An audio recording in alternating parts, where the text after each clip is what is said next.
So welcome back, everybody. I'm sorry about that technical hitch. Connection lost was it's the name of our event. We have managed to re-establish the connection. We did lose it for 15 minutes. And that's a little bit of the theme of our event. We're going to lose the connection for longer than 15 minutes, unfortunately, when it gets to 11 o'clock tonight, but we have to keep working on re-establishing those connections. So welcome back to our community and our Facebook audience. Thank you very much indeed. And I now hand over to our next speaker, Richard Duployen. Richard, over to you. I'll unmute you now.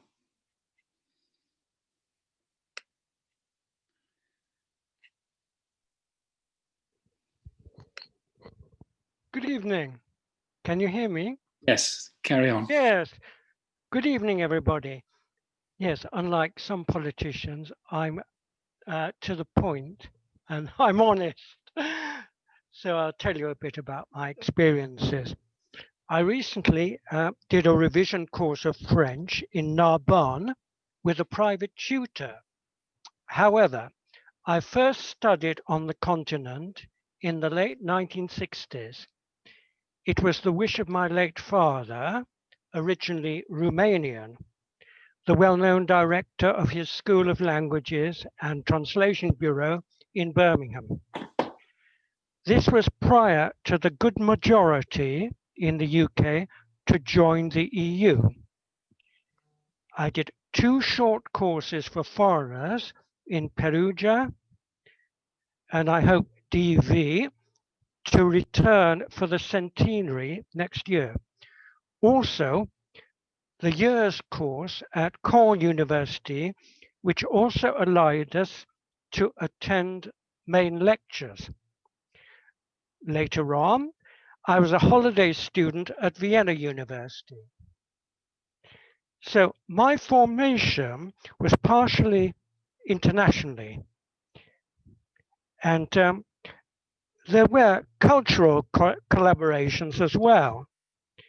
Umbria, a solo in a concert, and a Shakespeare recital in which colleagues read the Italian translations.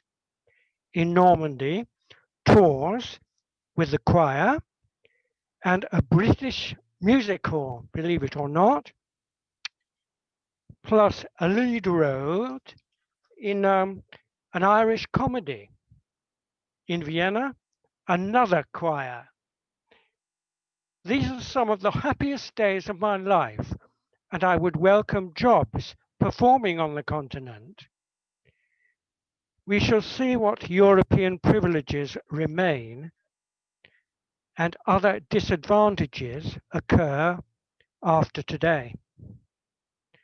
We should have similar arrangements to Norway and Switzerland, which shows the decline of the UK. What border dash about Australia or Canada? An interviewer, Nick Robinson, I think, had to point out to a so-called MP that there's no short tunnel between Australia and the European continent. Anyhow, as is evident, a lot of us are very upset at the current situation.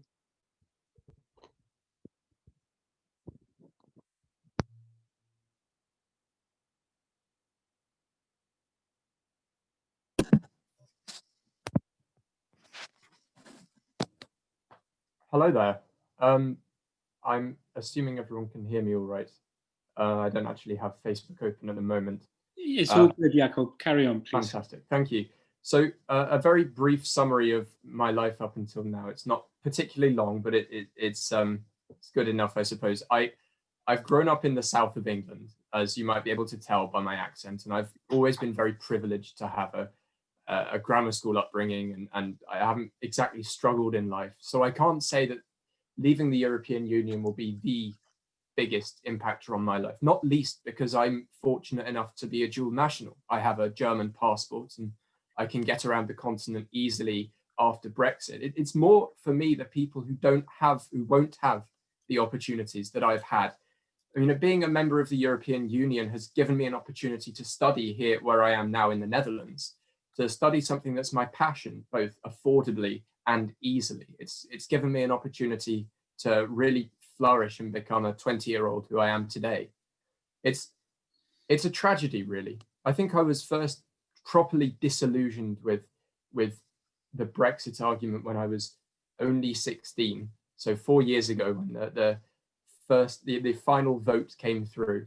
And I think it was especially heartbreaking because to see people like my grandparents, my grandfather, who has worked in the UK since since the 1960s, 1970s, really, and as a teacher, no less, and he's now threatened with deportation. It's astonishing, to be honest, that these attitudes, which I'd always thought of as being proudly British, proudly English, these fundamental values that I'd always held above all else, freedom and democracy, it turns out they're not really that British. They're European values. And that's what we're losing out on.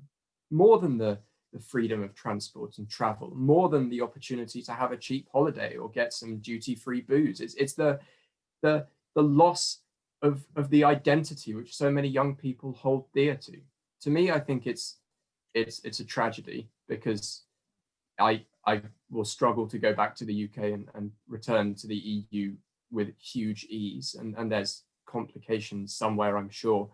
But for other people who are still growing up, who are in a position which I have been afforded, but they haven't, but who are in a position of an absolute lack of privilege, these people don't have the opportunities that I've been given, that so many people have been able to take for granted for so long. And I think in a few short hours, a lot of people are going to realize quite what they've lost. They say that you don't know what you've had until it's gone, but I really think that rings true. It's heartbreaking leaving the European Union, not just for me, for everyone, I think.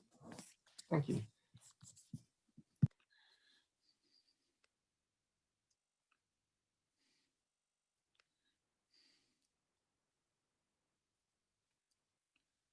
I used to know somebody who was in Oxford. Hello, good evening. Can you hear me all right? Oh, thank you. Good. Well, it's lovely to be here and to see everybody. Thank you. And yes, well, for me personally, I'd just like to say I feel sadness and anger tonight for myself and my family, but especially for my grandsons. Free movement has meant that I could visit my brother, who will be speaking in a minute, as he worked on the continent in Luxembourg and Brussels, whenever I was able to. And also I was privileged to work for the European Parliament myself in both Brussels and Luxembourg. The European Union is a force for good in the world. And I must say I've been shocked at the aggressive behaviour and language used by the government and media in the UK recently.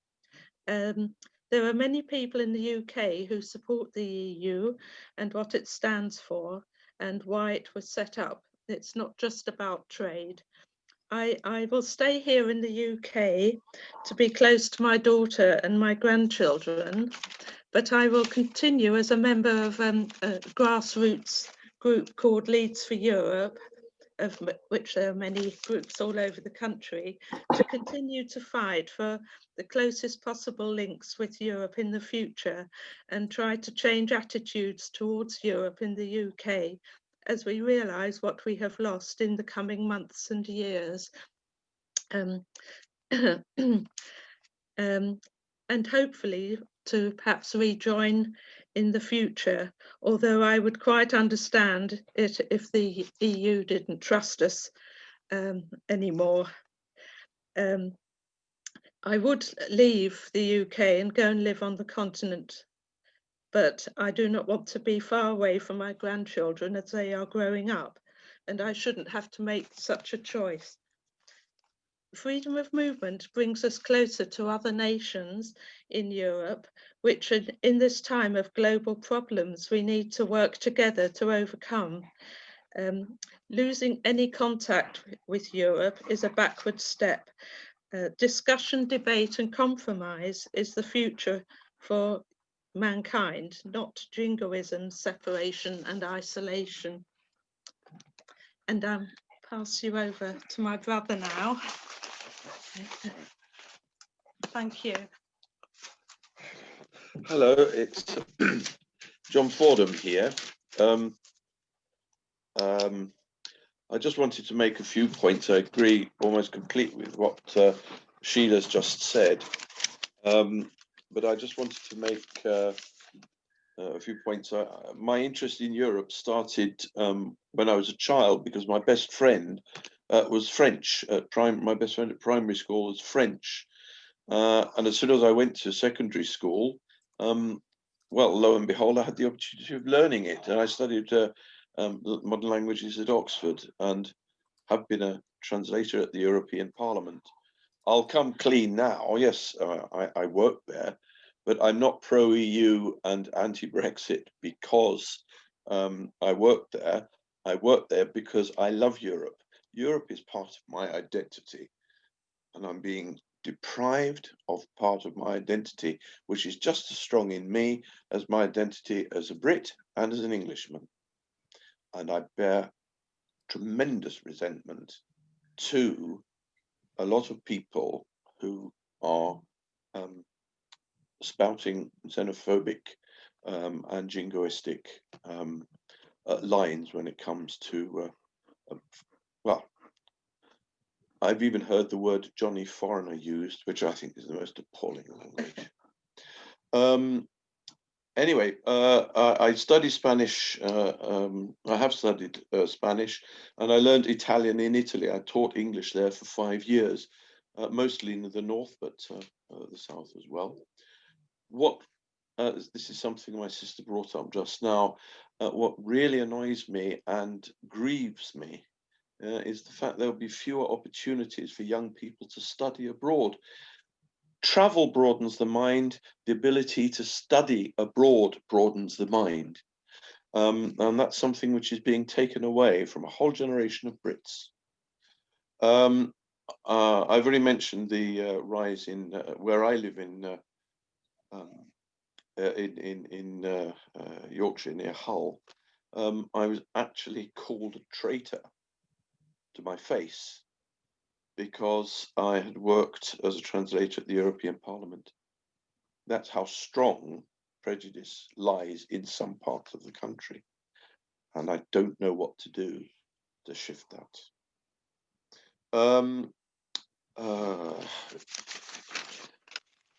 Other points, another point that, yes, I may mention this before, but I do think it's important. I identify as English, British and European. It's an essential part of my identity. A politician and a political party is taking away from me part of my identity, which well, unless I go back to and live on the continent and perhaps change my nationality, I'll be deprived of forever. I don't want to be in that position. Right, I'll say goodbye now. I see Richard Duployen well, his name is on the screen. I met him at Oxford about 30, 40 years ago. I can't believe there can't be that many Richard Duployens in this world, so I presume that it's the same guy. Anyway, I'll say bye-bye now, well, I hope that It is me, John. Oh, no. Oh, hello, Richard. It's wonderful. I didn't know what had happened to you. I went to work abroad. As soon as I left Oxford, I went to. Well, as you heard, I went to study abroad. Yes, and yes. I also went to drama school afterwards. Brilliant, Oh. brilliant. Oh well, it's a small to world. see you at European Movement and so on in Oxford. I'm in Abingdon now. Oh, right. Well, lucky you. I'm on the committee of European Movement, but I first met you at the European Movement. Do you remember? That's right, in Oxford. Yes, I remember. the Oxford Union. That's It right. used to Yeah. be a university society. Then we started it up some years later in the town. Oh gosh, gosh. And it's for the area, you know, we used to call Yes. it Oxfordshire, but it's a larger area now. Right. So best of that's luck. wonderful. It's And great to that see you applies after to these everybody. decades. I can't believe it. Okay, listen, I must say bye-bye now, but do you want to say anything else? Oh yes, no. So I'll just hand. Yes, there we go. Yes, my little flag. Brexit is bonkers. Bye-bye. Bye, Richard. Lovely to talk to you again. Bye. And Do get in we as the French say, la lutte continue. The struggle goes on. I'm not Merci. giving up. No. So my last dying breath. And even afterwards, I'll come back and haunt Boris Johnson and all those other ghastly people. Take care. He's Bye-bye. appalling. Bye. Bye. Oh.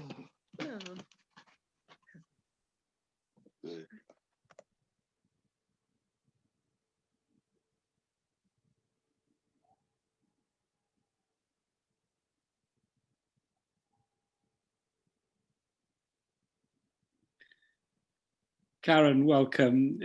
Please introduce yourself and tell us where you're located. Everybody. Hello. Well, I'm at the wake candle, but I feel a little bit of hope from what I last heard. That was rather lovely to witness that. Just a little bit of hope. Anyway, my name is Karen Richmond. I live in East Sussex. I sort of feel I live at the epicenter of UKIP land. By the way, it's not important though. I first went to Germany before we were in the EU. I was very familiar with visa requirements, tortuous process of getting a visa to live and work there, which became simpler after we joined the EU, of course. After that, it was just every 5 years you had to appear. I stayed there about 9 years, and I must have missed the visa torture because I went to America. I went through many, many years of working under different visas, eventually becoming a citizen. And I have to say the immigration people were quite wonderful and professional there, but it's a long, arduous process for most people, unless you're very wealthy or you work for powerful corporations. I lived there for maybe nearly 30 years and came back to England. So I'd been gone nearly 40 years, something like that. Lost track. To take care of my mother. So I had to get used to a very different England. I have to say there was quite a lot of disappointment, but you know, England is a beautiful country. It's just not an always easy country to live in. I can understand people wanting to live in other countries. Borders are going up everywhere, not just Europe, it's Asia, Middle East, America, Australia, you have to have 1,000 points. So there's not many opportunities to live abroad other than visit as a tourist, if that's what one chooses to do. You know, I always felt the right to be somewhere was very important to me. A visa is just permission to stay for a certain amount of time under certain conditions. It's not a right. I felt that we had a seat at the table in the sun, being part of the EU, you know, whether it's Spain, Portugal, France, Italy, Greece. My hope in life was to spend part of my life in Spain. After I take care of my mother, but after that's finished, I was going to go to Spain. But I have a pre-existing condition now, which means insurance would be awful. Plus a great deal of upheaval just to live there for 3 months at a time. feel that's probably not going to happen now. So there's personal disappointment and disappointment for all the people that benefited from being able to live, perform, work, study, enjoy the different cultures, and be part of something bigger than themselves. If I'm going on too long, please let me know. I feel very sort of sad when I read in the FT, Financial Times, last week. Only 8% of England is accessible to the public, which 92% is privately owned, which will soon become criminal to even go on it. That's very little space for most of us people. There is so much reason for people to want to live abroad and travel and try other places to be, and to have a right to do so, not just at the whim of different governments. So I think we are living in what's called the age of iron. It's tough, borders are up everywhere, and we have been sadly lied to by leaders. Johnson seems to think a border is something run by satellites with twinkly lights that has no effect on our lives, but borders are dangerous. They're always an area that's disputed and contested and fought over. No, I'm very sad, and I appreciate this wake to be part of this. And thank you very much. Thank you.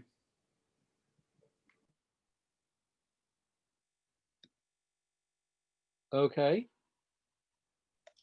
Go ahead. Thank you.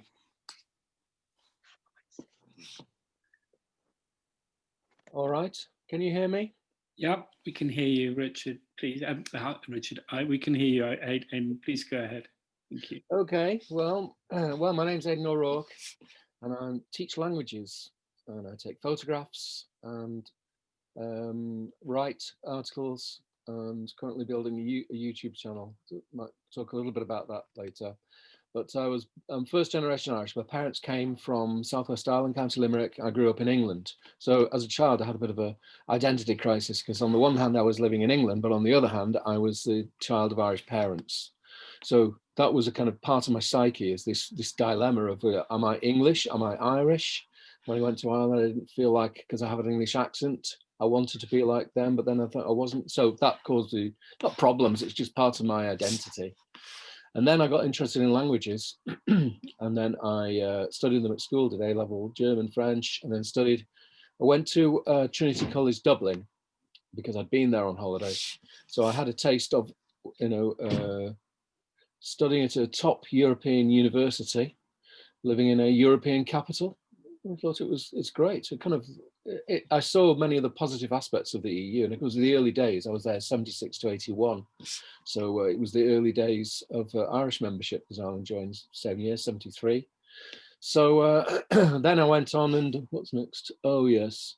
Yeah, so during my year abroad, I went to Berlin. I was fascinated with Berlin and the vision of Germany. And what I saw there, what I experienced coming face to face with East Germany. I never actually lived in East Germany, but I lived in West Berlin and visited East Berlin a lot, and went to East Germany 3 times, went to Poland twice. Also, later I went to Czechoslovakia. So I saw borders in action, and I saw tyranny in action. And there was a comment that was in earlier, a guy mentioned tyranny, relating it to the EU. Well, that makes me very, very angry, because I've experienced tyranny at first hand.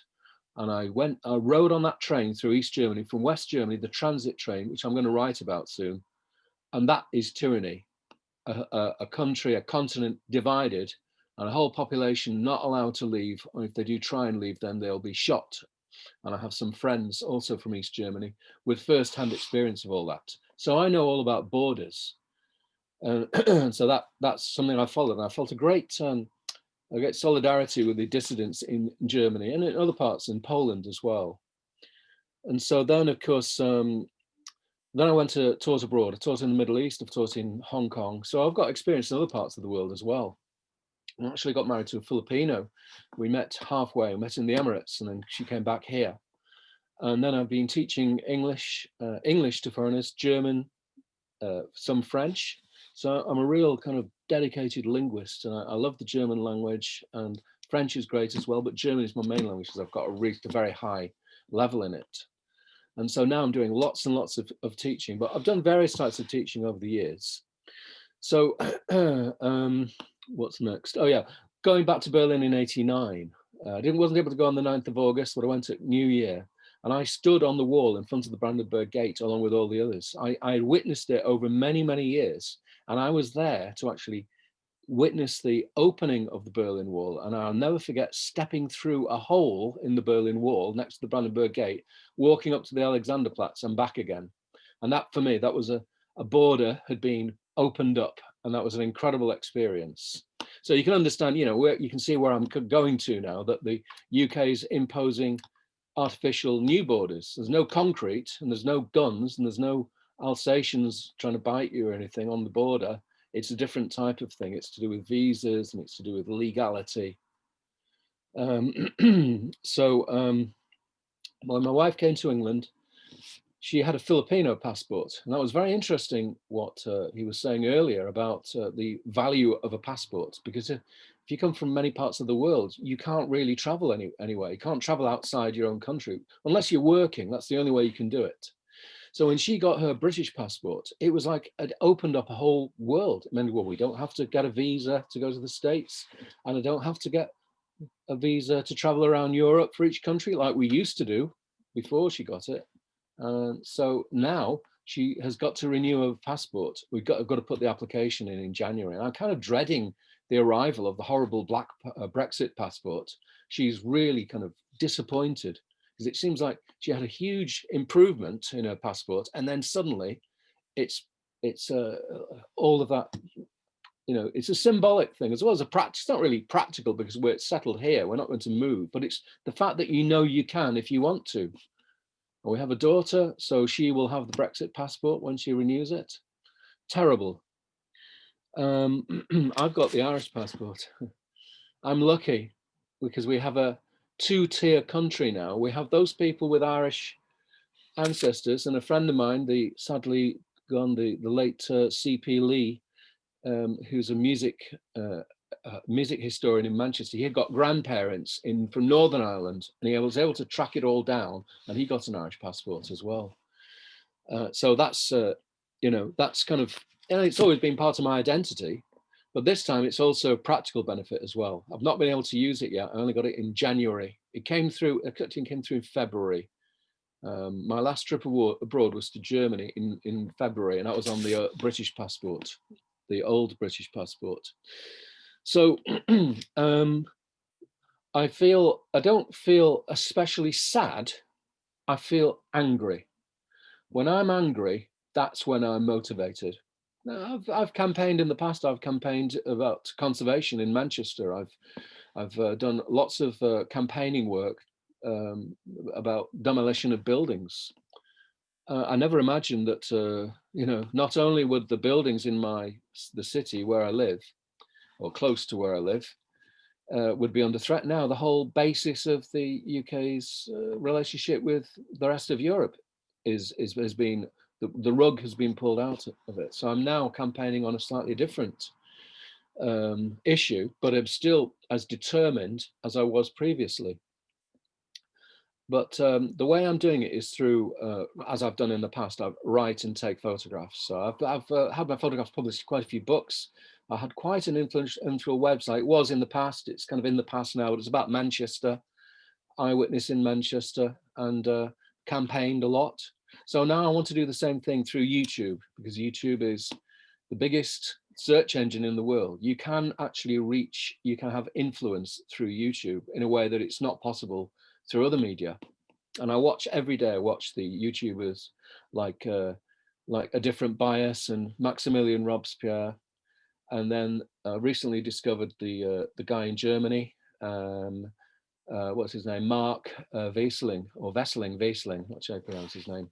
So I'm looking at YouTubers every day and I'm looking, well, I want to have that number of followers and I want to have a positive influence. My YouTube channel is really about, it's about cities and journeys. I've narrowed it down to those topics because those are what I'm interested in.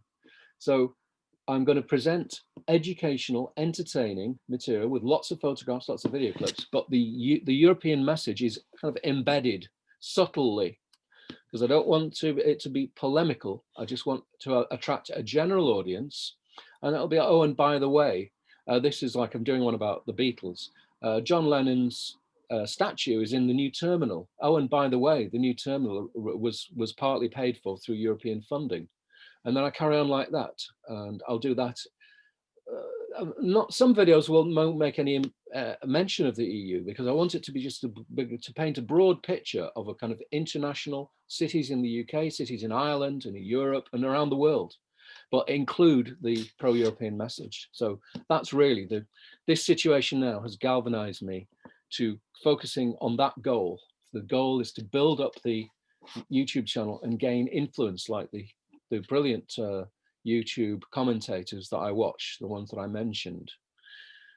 So if you can give me a like, aidan.co.uk/AVZ. That's AIDAN/AVZ. That stands for Audiovisual Zine, AV Zine. And so I've just recently started it and I'm building it up. And so I think that's it. I think I've made all the points. Yeah, I want influence. If I can get influence through my YouTube channel, then I can put across a pro-European message that will go out to a wide range of people. They will stumble on the pro-European message and they will be confronted with it. They'll think, oh, that looks interesting about that. And then, oh, what, European funding paid for that as well? Oh my God, I never knew that. Or it'll be, well, you'll see. I don't need to say any more now. That's enough. Okay, thanks for listening.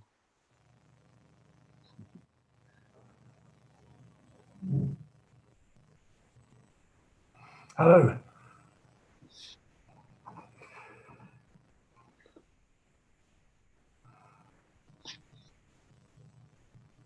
Hello, Steve. Please tell us who you are, where you're located, and share your reflections about free movement. Thank you.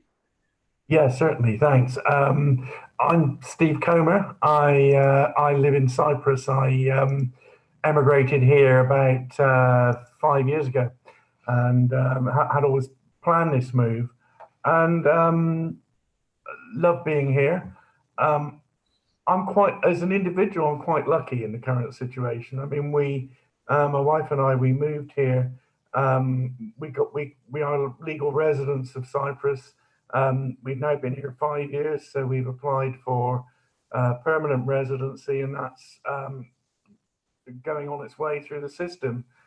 We're also fortunate in that the government in Cyprus has said to UK residents that provided you regularise your status, provided you get your residency, sort of stage 1, MEU1 they call it here, then you can go on to apply for the next stage. And in fact, the deadline was today. They've extended it for another month because of the number of applications. So Cyprus government's been good to us in that respect, and I thank them for that. And as I say, personally, we're okay. But what concerns me is that the rights I've had and the rights I've used in order to move here, my daughter doesn't have those rights. She's in her 30s. There's no sign that she wants to make that sort of move, but it's barred to her. Equally, in communities of foreign residents in other EU countries like you have in Cyprus, there are a lot of people who we call swallows, who up until now haven't got residency. They've tended to come here for 3 or 4 or 6 months and then spend 3, 4, 6 months in England. And they can't do that anymore because they have to apply for residency, and to apply for residency you have to be here more than so many days a year. That doesn't necessarily suit people who want to maintain flexibility for home and family and friends reasons. And I think we underestimate that. I know there's a lot of people in Spain who are now being caught up with the fact that if you don't apply for residency, then the Schengen 90-day out of 180 rule catches you. And there's all these restrictions that I think a lot of people didn't realise would come in the wake of the Brexit vote. I mean, I found only in the last couple of days going into the post office here that now if I want to send a parcel to my family in England, or they want to send a parcel to me, then we have to get a customs declaration done. Whereas before you just go to the post office and they'd ask you what's in it, and away you go, just like posting something domestically. So I think there's these issues that sort of are coming to the fore now.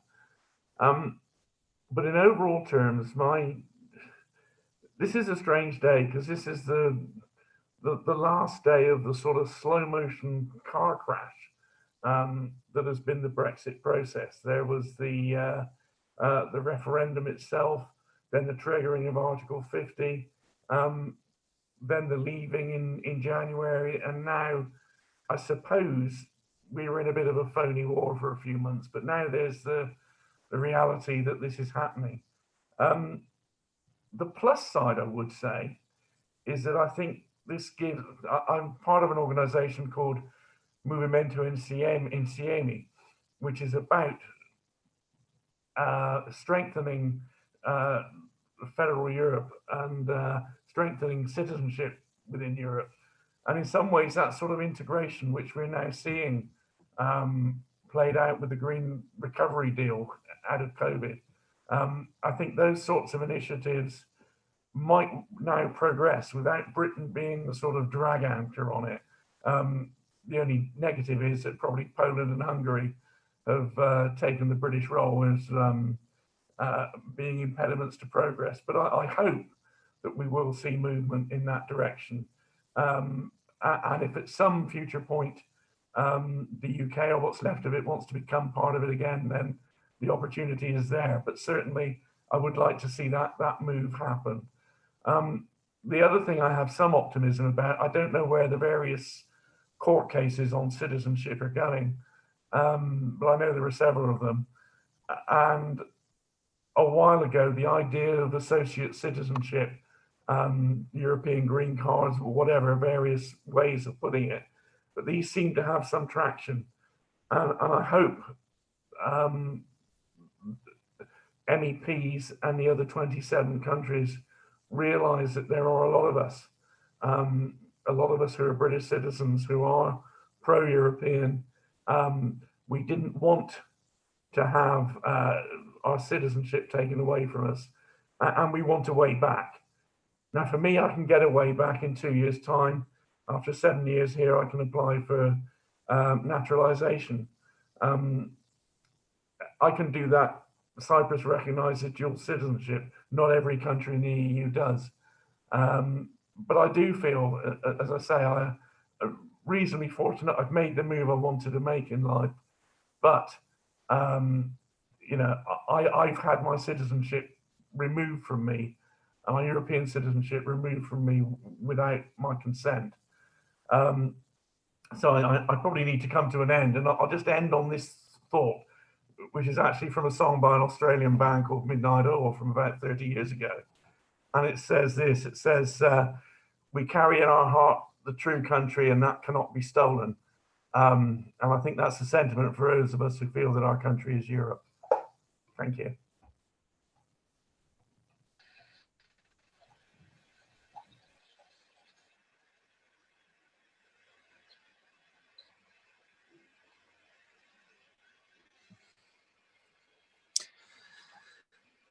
Okay, hi there.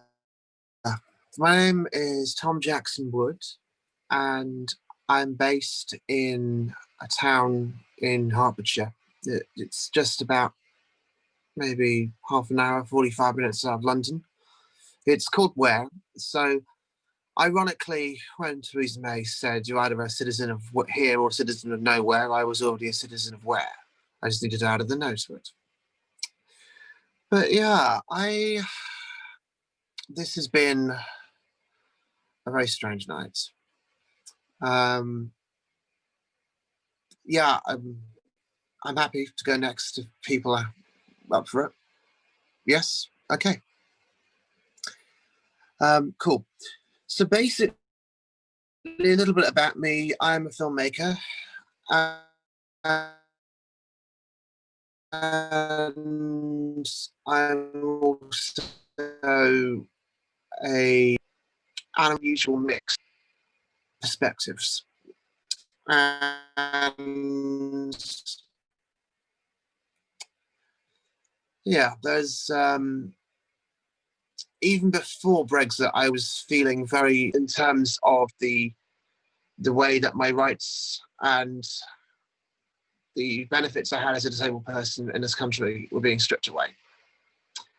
And then Brexit happened, which was effectively the same thing happening again, but on a much greater magnitude.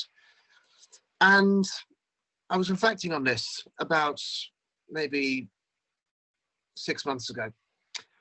And literally the first general election I could vote in was in 2010. And I'm not a conservative. And literally every single election I have been represented, both on the local level and the global level. And so I feel incredibly shut off and isolated from my own country. And I really do worry now what happens next. A little bit about me in terms of how I got involved in Europe and Europeans. While at university, I was mindful that there was a story going on in Europe that people in the UK didn't hear much about. This was back in like 2011, 2012. And so I got involved with a group called Young European Movement UK, which is the junior branch of the European Movement UK. And through Young European Movement, I was able to travel to many other places in Europe that I wouldn't have been able to go by myself. Partly due to the access reasons and partly due to the cost reasons. And it meant that, I was able to go to places in Germany, in Hungary and Norway, 3 countries that I'd never been to or had been to once on a German exchange, in the case of Germany, but that was when I was at school. And that was really it. But from that, it planted the seed. And even to this day, when I've been abroad in Europe, in other parts of Europe, when I haven't done on a seminar trip, I've always felt going there with a purpose and actually being able to explore it on a much deeper level, rather than just, going to the beach and lying on a beach towel for a week, which, there's nothing wrong with that. But there's more to it than that. And that's what Young European Movement allowed me to do. So, when I think a lot of, oh, hang on. Yeah, so that's kind of my background. And from there, what happened was that I was busy making a film, but it was taking a long time to make. And it wasn't about Brexit, but Brexit was really weighing down on the back of my mind because of this. And in particular, I was worried about what Brexit would mean for the Good Friday agreements in Northern Ireland. Because I'd studied the history of Northern Ireland at university, at school in A-levels. And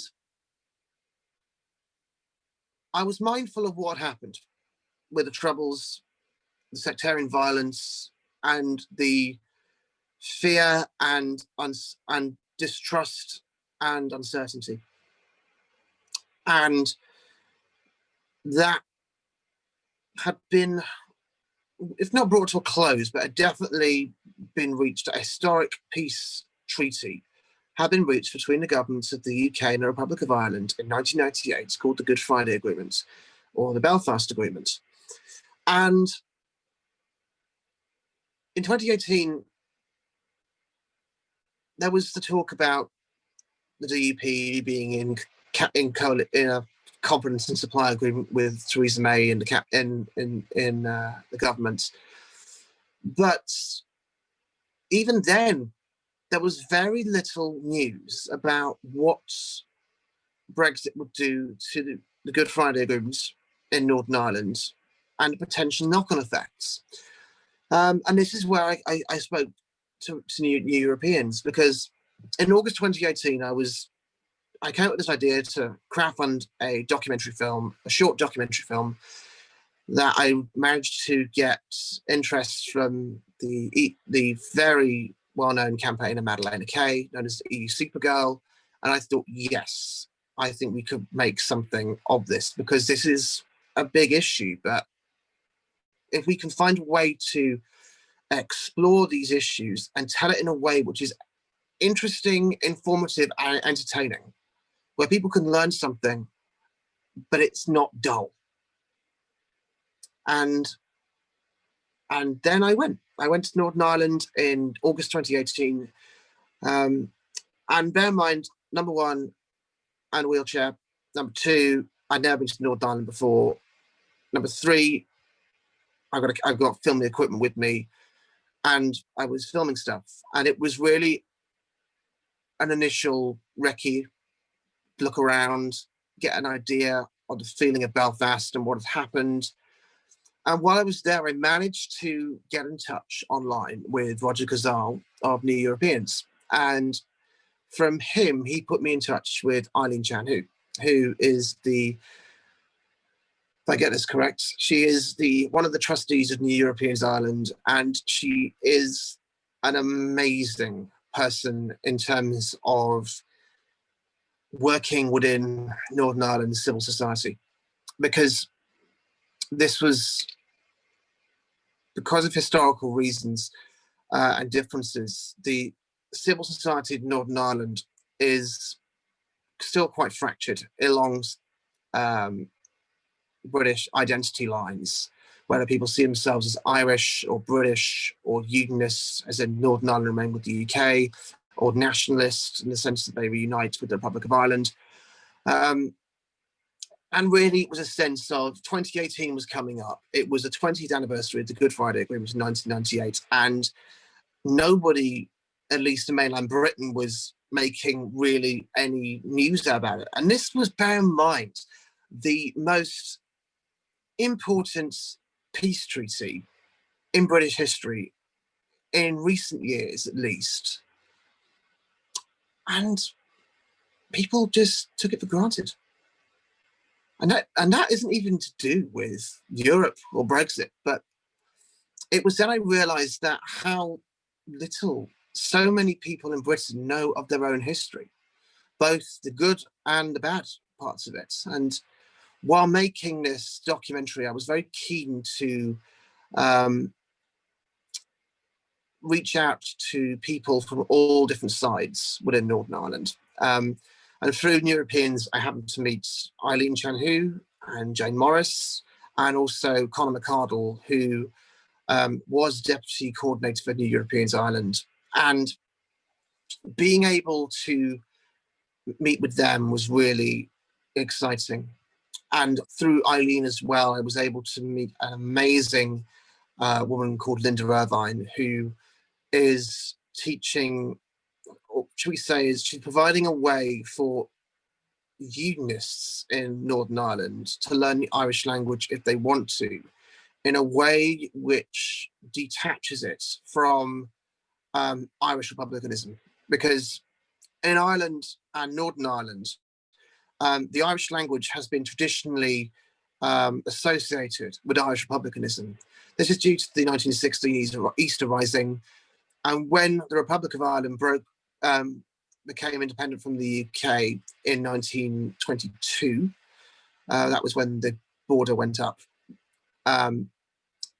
the Irish Free State moved heavily to a policy of the Irish language as a way of putting difference between them and the United Kingdom.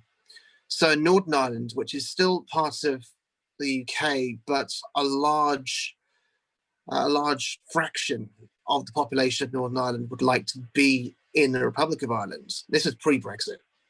And Brexit has only entrenched those divisions further. But what Linda was doing is finding a way to kind of bridge that divide between the language and identifying as an Irish national rather than as a British national.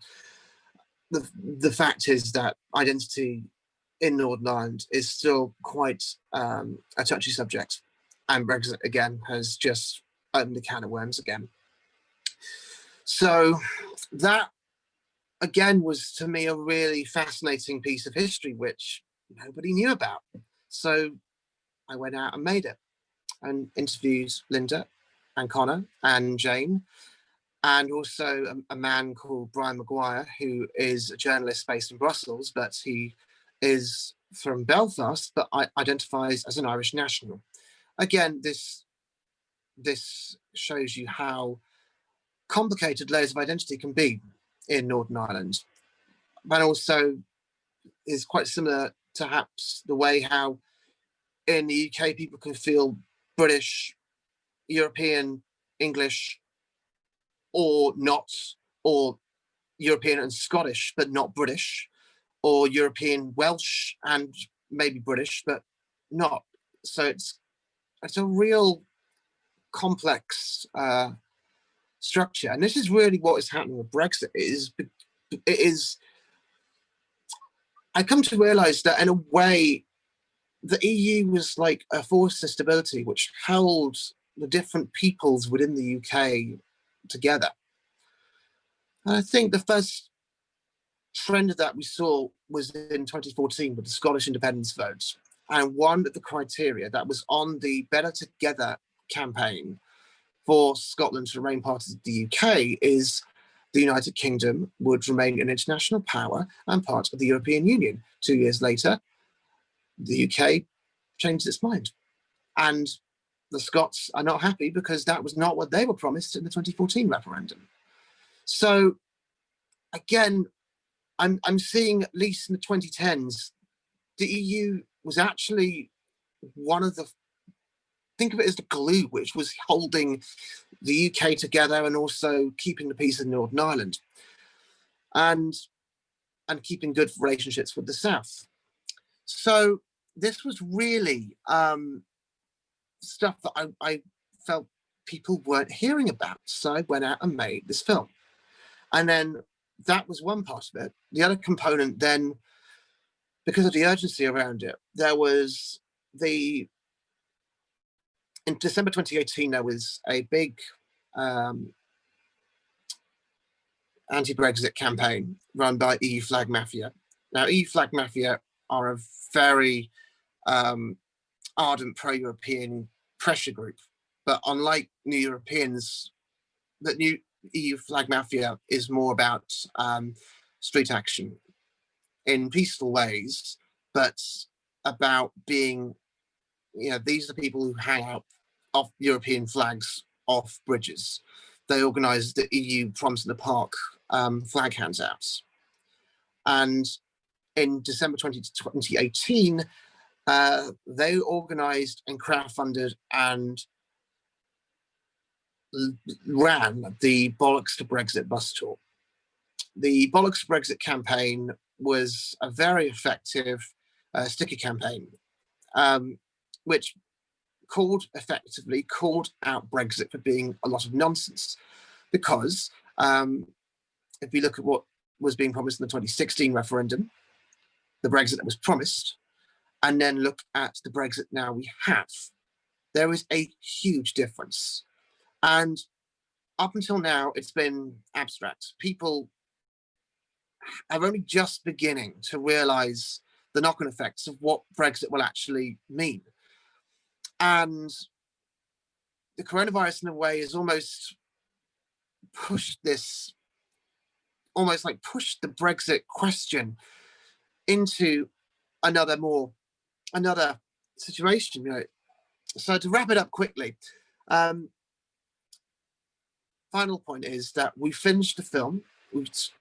I went on a big bus across the UK, Ireland, and Belgium, filmed Jane, Brian, Linda, and Conor, and Madeleine Kay, and Phobo Joe, Drew Galdron, fantastic performer.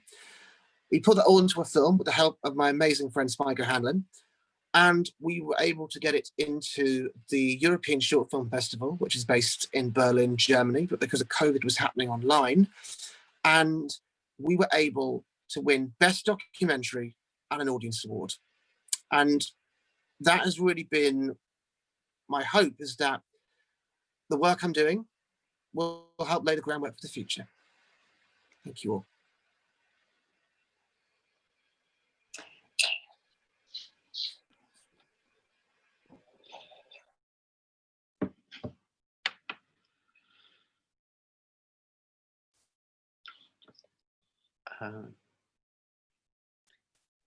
Hello. Hello, Andrea. Go ahead, please. Hi, Roger. Hi, everyone.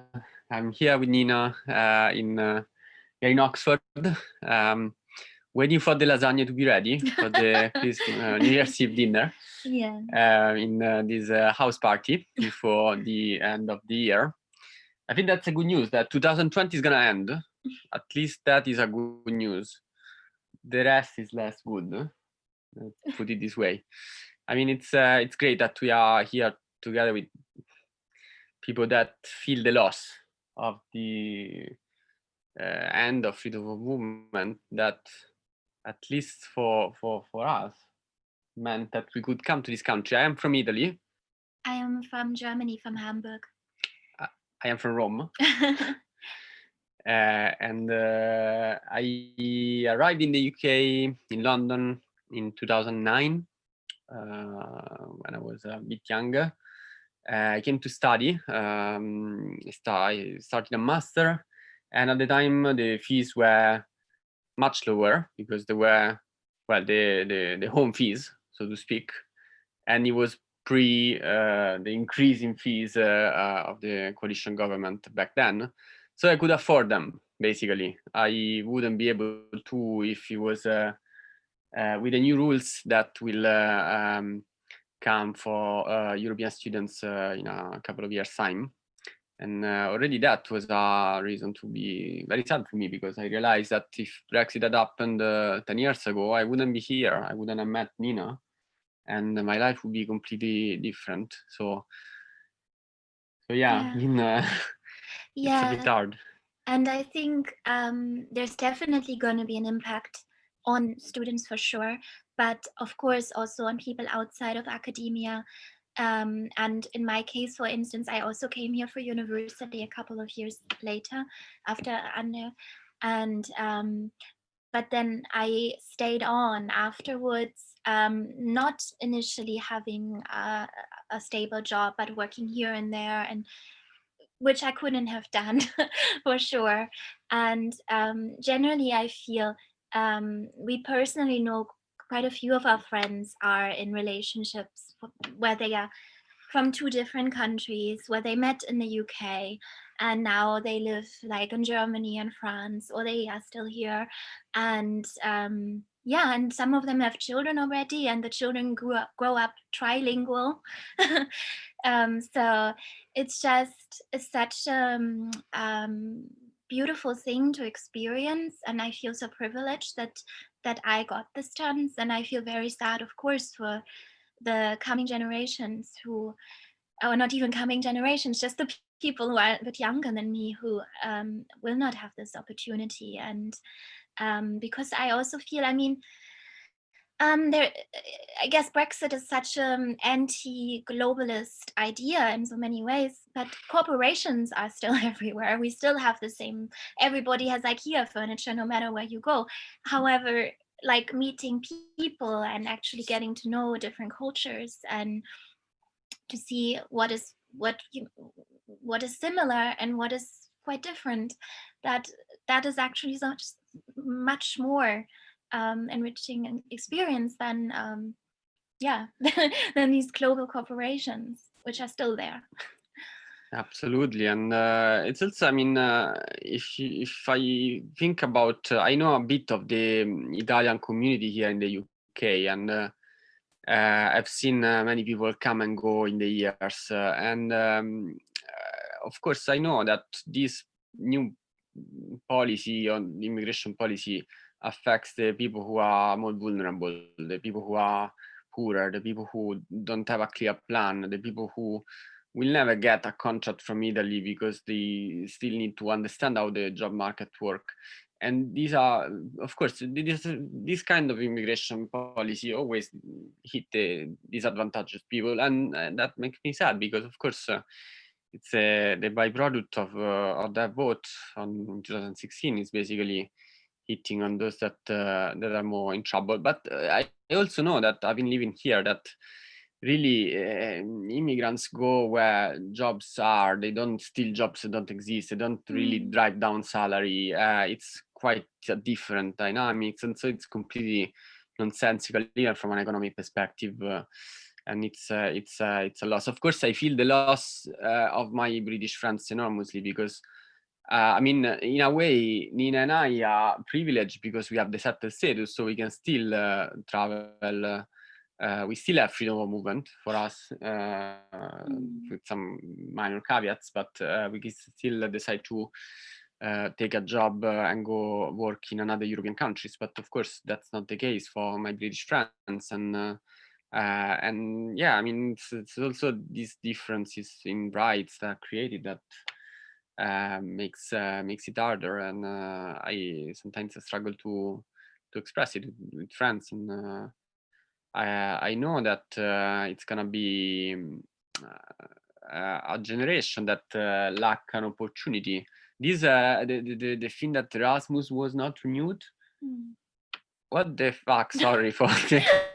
Why? Yeah. Why was it yeah. purely ideological? There was really no reason, yeah, I mean it's Yeah, and I mean this idea that they can go to say like an American university, an Australian university, whatever instead. That's not where they learn a new language. And also I would say, for instance, when it comes to this immigration scheme where you have a highly paid job or relatively well-paid job in order to arrive, the reality is, like, I know people who arrived with the university degrees in their country, from their countries, but not the best language skills. They come here, they have a job that is very, sometimes it's cleaning, maybe it's in a coffee shop, something where they don't get well paid, but they are here, and then they attend language school, they take courses in order to then be able to apply for other jobs. That was the reality of the past few years. And this idea that people need to be doctors or whatever in order to be welcome in this country, I find very short-sighted. Like it's a very strange view that people who might have a completely different background do not have things to offer. And it's a loss of a right, and it's also a burden. Even if you do have a job offer, even if you are hyper qualified, even if you have the best opportunity, you still, I received a letter. I work for the university. Well, we are currently in Oxford, but I'm working for the University of Birmingham because I changed university during a pandemic, which means that I am still where I am, but I work for somewhere else. But at some point I received this email saying that, well, if you are hiring a EU national, you need to do this, and this. And there was a long list of things to check, certificates, documents, etc. And of course, there's going to be people that will just don't avoid looking for certain jobs in this country, and will miss the opportunity to come. And the same for British citizens that maybe will just not look for a job in Germany or in France or in Italy because it's just it's a lot of things to think about more, instead of knowing that you have the right to go because it's your continent, it's your land in a way. and that's also, I mean, it's bureaucracy is never the end of the world, but that's, you know, it's the beginning of something bad, in which people need to have you know, the print, the paper, and it's also I hope it's not going to be a starting point for making even more difficult to travel across the channel, because you know where you start, you don't know where you end. But of course, I think it's very important that we are doing this, because also we are the people that we will fight to put down the walls that are created today. Yeah, and I do think it's important for British people in particular to still communicate how that they are interested in people from other European countries, that they are open-minded, because I honestly think that there's been a huge loss of like a very positive image that Britain has had abroad. I can say for Germany that we were talking about this the other day. Germans love watching British movies, TV series. Like we even create German series that are filmed in the UK based on UK like British books, and there's, I think when I grew up, it felt like the most popular country in the world from a German perspective, and now I think that has definitely changed, and there is a sense like, well, if they don't want us, we will not go there. Like, I mean, I'm sure some people will still come, but overall, like, if you feel welcome in France and you don't feel welcome in the UK, then you go to France instead, or, you know, somewhere else. And so I do think it's yeah, it's important to keep these voices and make sure that there is a platform for people who are pro-European and who are interested in cultures other than in addition to the British culture, not just their own, because it sometimes feels a bit like America in that sense, like a bit self-absorbed and inward-looking. Yeah, I found it absolutely incredible that the government was celebrating the loss of a right for his own citizens. We are ending free movement as if it was a success. I mean, it's something less that each and every one of the citizens of this country will be able to do. And yeah, I mean, that of course makes me sad. I know that there is this bit of loss of reputation. I will always think that it will be reversed. We will reverse it. I am Italian, European, but after 11 years in this country, I feel this is also my country. I feel the emotion I feel part of the discussion, the conversation, and I will always fight to redeem the image of this country, knowing the intricacy of the several identities overlapping, intertwined that there are across this land. But I think it's absolutely fundamental we do this together. Also, Nina was mentioning that in Germany, I don't know how many people know it here, but in Germany, every year, New Year's Eve, there is a short sketch of 10 minutes with this British lord that no, it's a woman, it's a lady. It's called the 90th birthday, and it was something that a sketch I have to look up. I don't remember the name of the people involved. But it's a black and white thing from, I think, the 1950s, and nobody in the UK watches it anymore. I think it was broadcast here once, and it was not a massive success. But it's screened not just once, but multiple times during the day on New Year's Eve, so that no matter what kind of schedule people are on, that they get a chance to watch it. I can look it up now. Yeah, it's I found it incredibly fascinating because, of course, I knew nothing about it. Then there are so many things that we don't know about countries next to us, and traveling is the way to get to know these stories and to get to know cultural exchanges that are kind of difficult to imagine. I learned so much about this country in these 11 years. I lived a few years in London, then I went to Scotland. I want to talk about Scotland a bit because it's been part of my life in this country, and I spent 3 years there, and I was there when the Brexit referendum happened. And I feel the pain there because they didn't even vote for it. and yet they are dragged out of Europe, they are losing rights, and they fought against it, and they won the battle in Scotland. And yeah, I mean, I don't want to say another what the fuck, but it's really incredible to me that they didn't get some special provision, or it wasn't taking into account the Scottish voice and the Northern Irish voice that had a different stance on the matter. So yeah, I mean, it's particularly painful, and also there is a very ancient Italian community in Scotland that also was absolutely shocked by Brexit. It's very well integrated in the Scottish community. Mostly Italians that arrived around the First World War to escape fascism and to look for jobs from a few little towns. And I met so many of these people, and they are now Scottish. Most of them don't even speak Italian anymore after a few generations.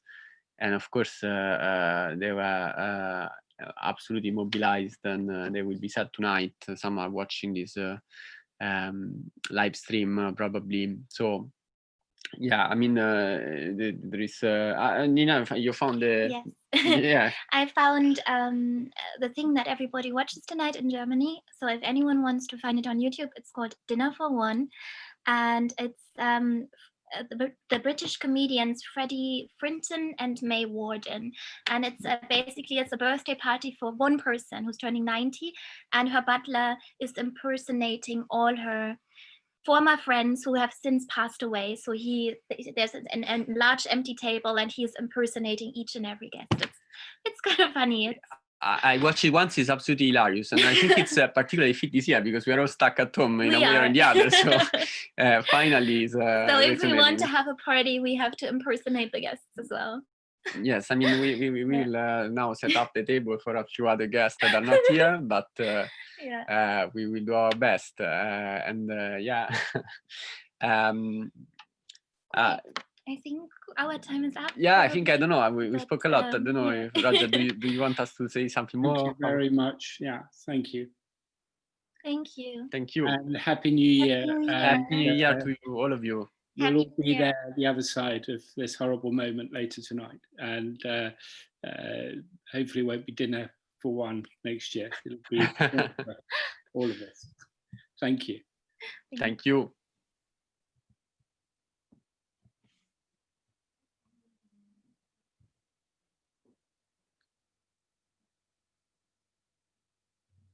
Thanks, Roger. Hi, everybody.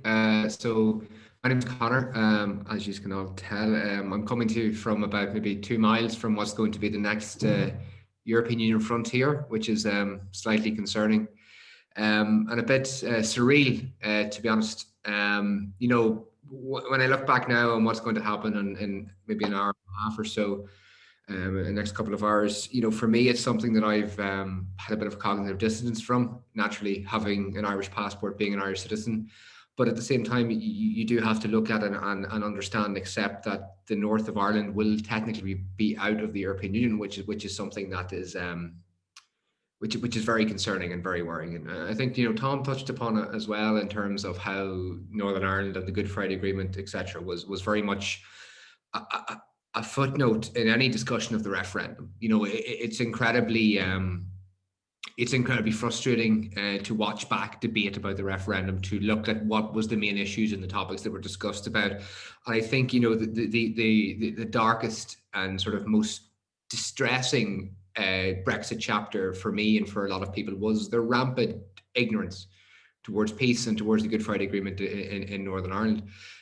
You know, we're talking about, you know, pretty senior level politicians claiming that the Irish border problem could be solved by technology that didn't exist. You know, and this complete just ignorance and complete removal of any concern about Northern Ireland and the Irish border problem. You know, thankfully with sterling work by the Irish government, you know, I think there has not been enough credit looked at that by the work of the Irish government, who really employed all the strands of the Irish diplomatic service in terms of Brussels, in terms of the Washington lobby, to make it very, very clear what the issues were in Ireland, and how the EU could deal with them. And we thankfully have the Northern Ireland Protocol, which to the best of its ability stabilises this place. But nothing could stabilise Northern Ireland as much as continued membership of the European Union. And that's what I think a lot of people have to remember. You know, no deal or no protocol will ever be as concrete or fundamental as EU membership. And I think we have to all remember that all of this agreements or protocols are simply sticky plasters to minimise damage. You know, and I think now for you know, the loss of citizens' rights, you know, for me to think about freedom of movement has always been something that I've very much taken for granted. I was born in '97, so the notion that I would be stopped at the border, or the notion that I couldn't travel across frontiers, is very alien to me. And I think, ironically, in a way, the COVID crisis and the closing of borders has really illustrated to us just how privileged we all were and all are to have that ability to move freely around Europe. You know, I live and I work in Brussels, and I can do that very easily. You know, I can go there without paperwork, and believe me, Brussels is notoriously in terms of admin and paperwork, but I can go there without that because of virtue of being an Irish citizen and because of being a European citizen. So I think, you know, it takes, you can easily forget that, but I think it takes a lot of hard fought, you know, political compromise and political developments over the past decades to make that a reality. For the future of British citizens, you know, again, I can't pretend that I know how British citizens feel tonight, because I don't, because I will still be able to access those rights. And, you know, that strikes me as incredibly unfair. It strikes me as, you know, especially on young people who have not had the chance to really utilize their rights to their full experiences, you know, and especially young people who are just about maybe going off to college for the first time, or would be traveling around Europe when the pandemic subsides. It just strikes me as fundamentally very unfair, you know, and the removal of the Erasmus scheme, which we all know doesn't have to you don't have to be a member of the EU for that to apply. So there's an ideological moving away from Europe, which is really unfair on lots of young people.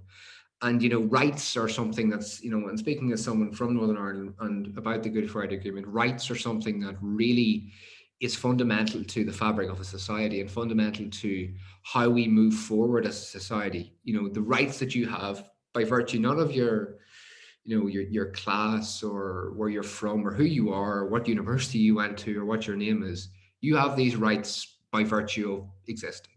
And I think that's something that is very precious, and to lose rights is a real tragic thing. And to see millions and millions of British citizens lose rights tonight is very sad.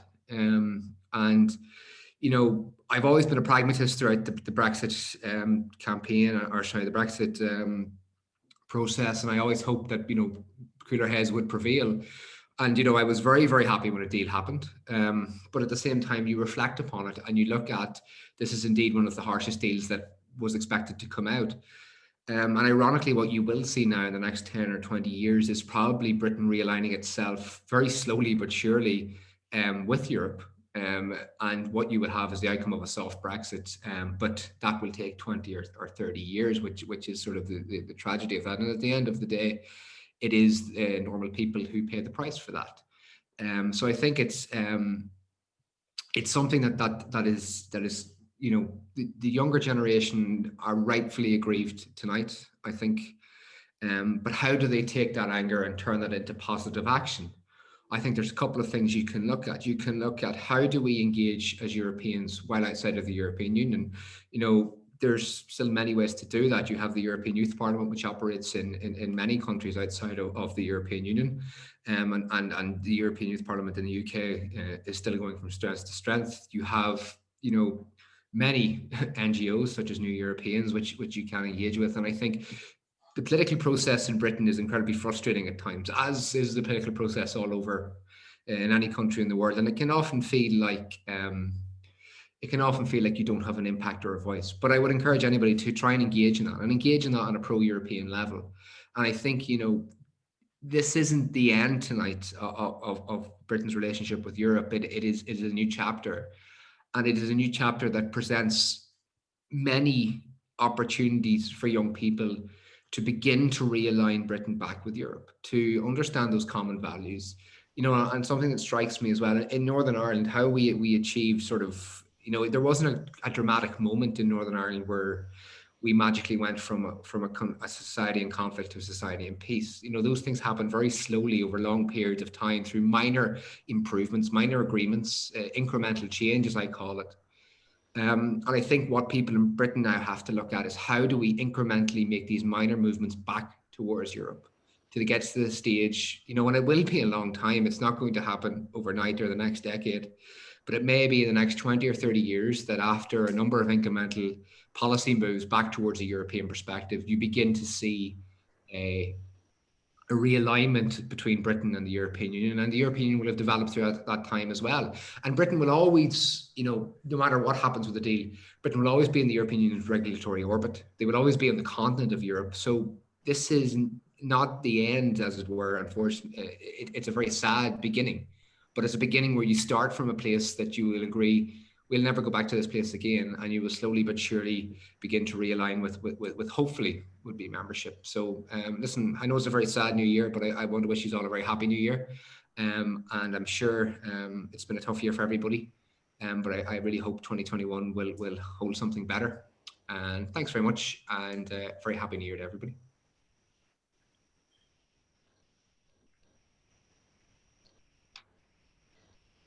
Hi, everyone, and thanks Conor and hearing Thom and Andrea and Nina. I didn't hear the others as well. I think I heard a little bit of Steve when I came on, and nice to see you, Roger, there. Can you hear me okay? Perfectly, thank Yeah, you. I wasn't sure. I haven't been on Sim for about 3 or 4 days. So this is a new thing because I've Simmed all the past year. With the experiences, the background you see, I'm based in Belfast, and you will see the Titanic Museum behind us. I'm being a bit positive. Normally there would be fireworks for the new year, but I bring a bit of positivity with you from Belfast. So my name is Eileen Chan-Hu, and thank you, Thom, for praising me earlier on. It's been very supportive. It's great to have, I suppose I feel like I sound a bit old, but it's great to have Conor and Thom, younger people, involved in this type of movement. I am a trustee at the Europeans in UK, and I represent the Europeans Ireland division. So I'm located in Belfast. I think, you know, I will be talking more about personally, but more about myself. I was born in Belfast. My father came over from Hong Kong in the early 1960s. We did have that affordability, I think, to travel from Hong Kong to Belfast, or originally London, and then to Belfast, where he made his livelihood to work. So thinking about today and what's been going on with free movement, I think it's almost like a, I don't know, duplication of life, you know, for my parents before and for myself. You know, they've gone through that affordability or that opportunity to travel. And you probably know the politics between Hong Kong and China now, so things are changing rapidly there as much as it's changing here. So having been born in Belfast, how can I say, my connections to Europe, I think it really is for most people. I was looking at it earlier. It's around linguistic diversity. So my exposure to Europe was learning French and German and doing that as A-levels. That was my first experience of it, because you don't really know that much. We are a monolingual society. We didn't even have much Irish at the time in Northern Ireland. So to me, French and German was seen to be the way. My mother always said that learning other languages will open the other opportunities. I didn't really do it as well, but my work has. And having been brought up in Northern Ireland, I was always, suppose I was, would say that I was very aware that I was different. I would be the first primary school child that was of what we call today people of color. I was the only ethnic minority child in school, at grammar school. But growing up, I always was aware of not so much a difference, but being part of the society. And as time came past, I did community relations work. I worked in education. Oh, I had a bit of excitement before that. I graduated in fashion textiles. I think that was one way of thinking of moving beyond Northern Ireland and being excited by the French haute couture and the likes of Gaultier, etc., etc. However, I ended up teaching English as a foreign language, and that got me into community work. In doing so, I think over the years in community development work, my sort of rebellious self, there was a course called Training for Trainers on EU Policy, and only those that were believing or I suppose supportive of EU citizenship could go on it. And I remember writing on my form to apply for the course was that I believed that I was a EU citizen. I may seem to be nondescript because of a Chinese background, but at the end of the day, I was still an EU citizen. And that's how I ended up, I suppose, studying more about EU policy and support work. In years to come, my paths crossed with Roger because I supported the Vote You're at Home campaign, which was looking at encouraging more people to register to vote and, you know, to support voting for our future MEPs, members of the European Parliament, understanding our structures. And this is all before the talks on Brexit. So as time came on, Europeans looked like a way when Roger set this up as a good opportunity to support it, but I didn't take it immediately. It took a while to think about it, and I got involved in the work of Europeans. For me, how can I say? Well, lots of things have been supported. I think my work now today is I work in training in inclusion and diversity. And with that, I've been very, very fortunate. In 2018, I secured for a small social enterprise that I've been running that does the training, inclusion, diversity at Cracken now, was the Erasmus funding. And my partners are from Italy, Turkey, Greece, and Scotland. We finished our Erasmus project in 2020. I've had the most fantastic time. Our work is looking at tackling racism and xenophobia, but through training trainers in the area of cultural awareness. And for me personally, I suppose it was a way of encouraging people to look at cultural awareness. You know, the world is very diverse, Europe is very diverse, and we should appreciate, enjoy, enhance, you know, all the elements of it, respect. I mean, I've heard just Nina and Andrea talk there, you know, so much excitement, so much positivity, so much goodness can come when we are all together and being diverse. So the course that we developed was cultural awareness supporting training for trainers. And that course, we've now got it to an A-level standard. We've just finished our pilot. I've managed and enjoyed my time in Italy. I've enjoyed my time in Turkey. Unfortunately, I couldn't go to Greece because we're now in the COVID pandemic. I should have been in Greece in May, and I should have been in Scotland in October. But my eyes have been opened in working in the other countries. I wish I could have done more.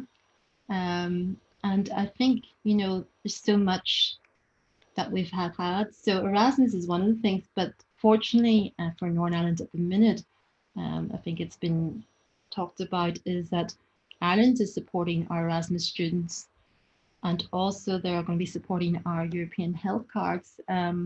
we're in a very unusual place in Northern Ireland at the minute. We've got 1 foot in Ireland and 1 foot in Northern Ireland. At the end of the day, it depends how people think. But as I said, I would go back to the story of why I took on the EU policy training. I believed at the time I was a European citizen, and I continue to be. And I think it is for the better. In terms of, I took a quick look today at hate crime and hate crime legislation. We don't have hate crime legislation here in Northern Ireland. There is a huge piece of research being done across Europe on it. We do need to work together to tackle racism, but we also need to work together to appreciate our diversity. So I think I'll finish on that note. We have many opportunities. I go back to the beginning of our picture. We have the amazing Harland Dome Wolf that were built by immigrants, you know. We have the Titanic, may have sunk, but look at the building. It is one of the largest attractions in the world, has brought so much to Belfast. And I think, you know, one day I hope that we can travel. My final note is, we are here sitting in a strange time. I'm looking at you through Zoom, and it's in the COVID pandemic period. I do hope we can unite together, and I leave us on a note that may you all stay healthy and well for the new year.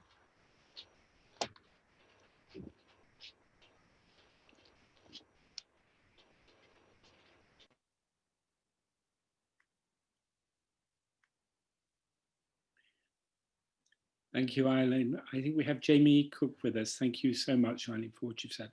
Jamie.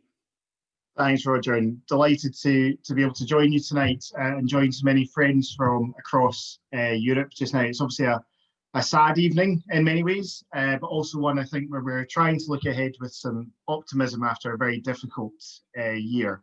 And hopefully this can be, as many other people have commented already, beginning of a chance to connect with each other in different ways.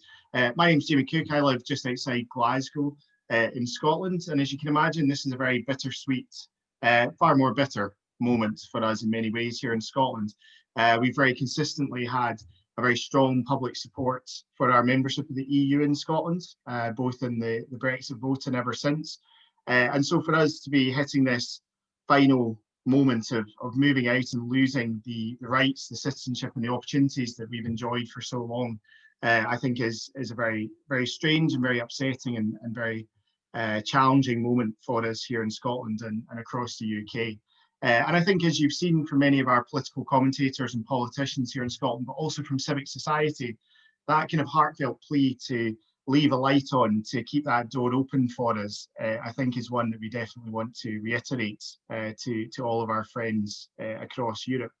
I think one of the things that's really struck me about this entire period, both going into the referendum, the vote itself, and then this chaotic period ever since, has been how, in some ways, I feel that many of us who are very pro-European, who have that natural affinity and respect for the connection we had, perhaps took it too much for granted, perhaps have allowed the language and the conversations and the media representations to be dictated by other parts of society. For many of the real positives of our European Union membership to be lost, to be taken for granted, to not be celebrated.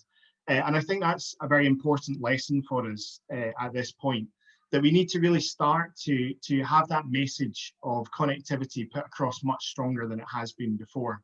I have 3 kids sitting next door, one of them asleep, 2 next door playing games, and they're going into a world where they're not going to have many of the benefits that I've taken for granted through my whole life. That ability, as others have talked about, to move, to appreciate other countries in the same way.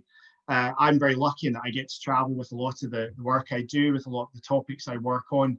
A lot of the natural connections are with other countries of the EU.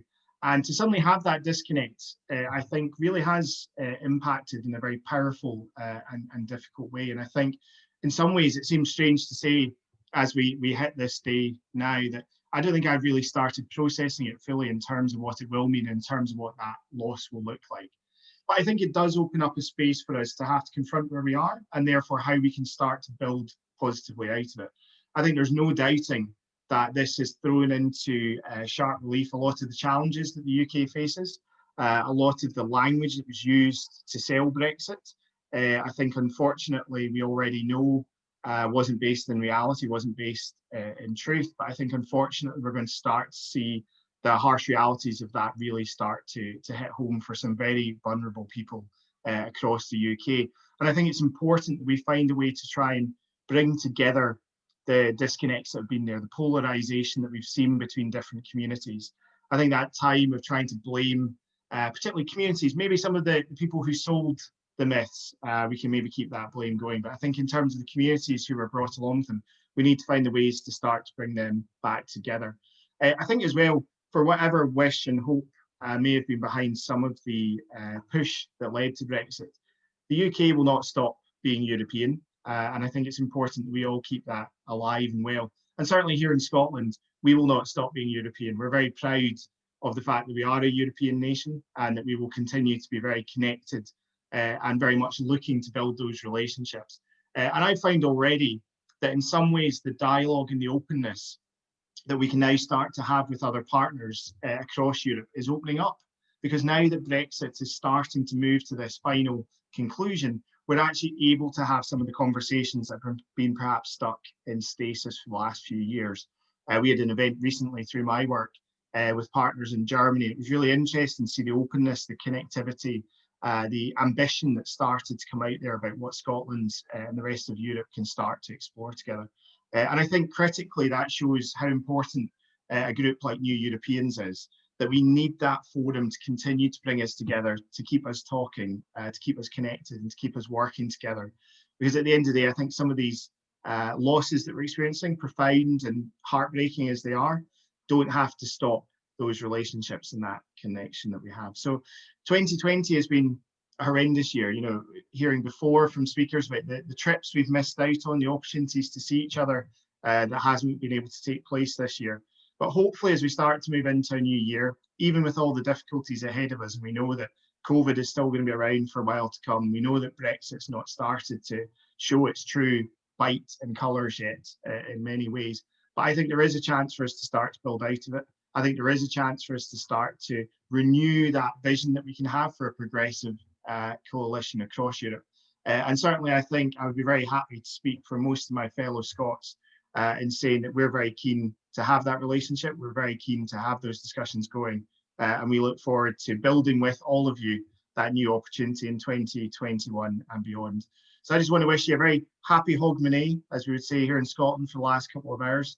I hope that 2021 does bring more power and opportunity and progress for us all, and that by the end of next year, when hopefully we can come together again, we can be starting to look together for more positive opportunities in future. So stay safe, take care, and I look forward to working with you all in future.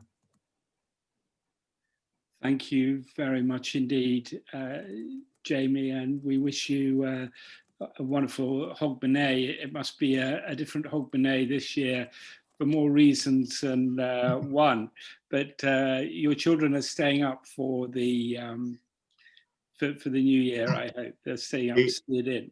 The older two are, yes, they're definitely keen to see in the bells at midnight. So who am I to stop them? So we have a wonderful series of guests still to join us as we go towards the cut-off time at 11 p.m.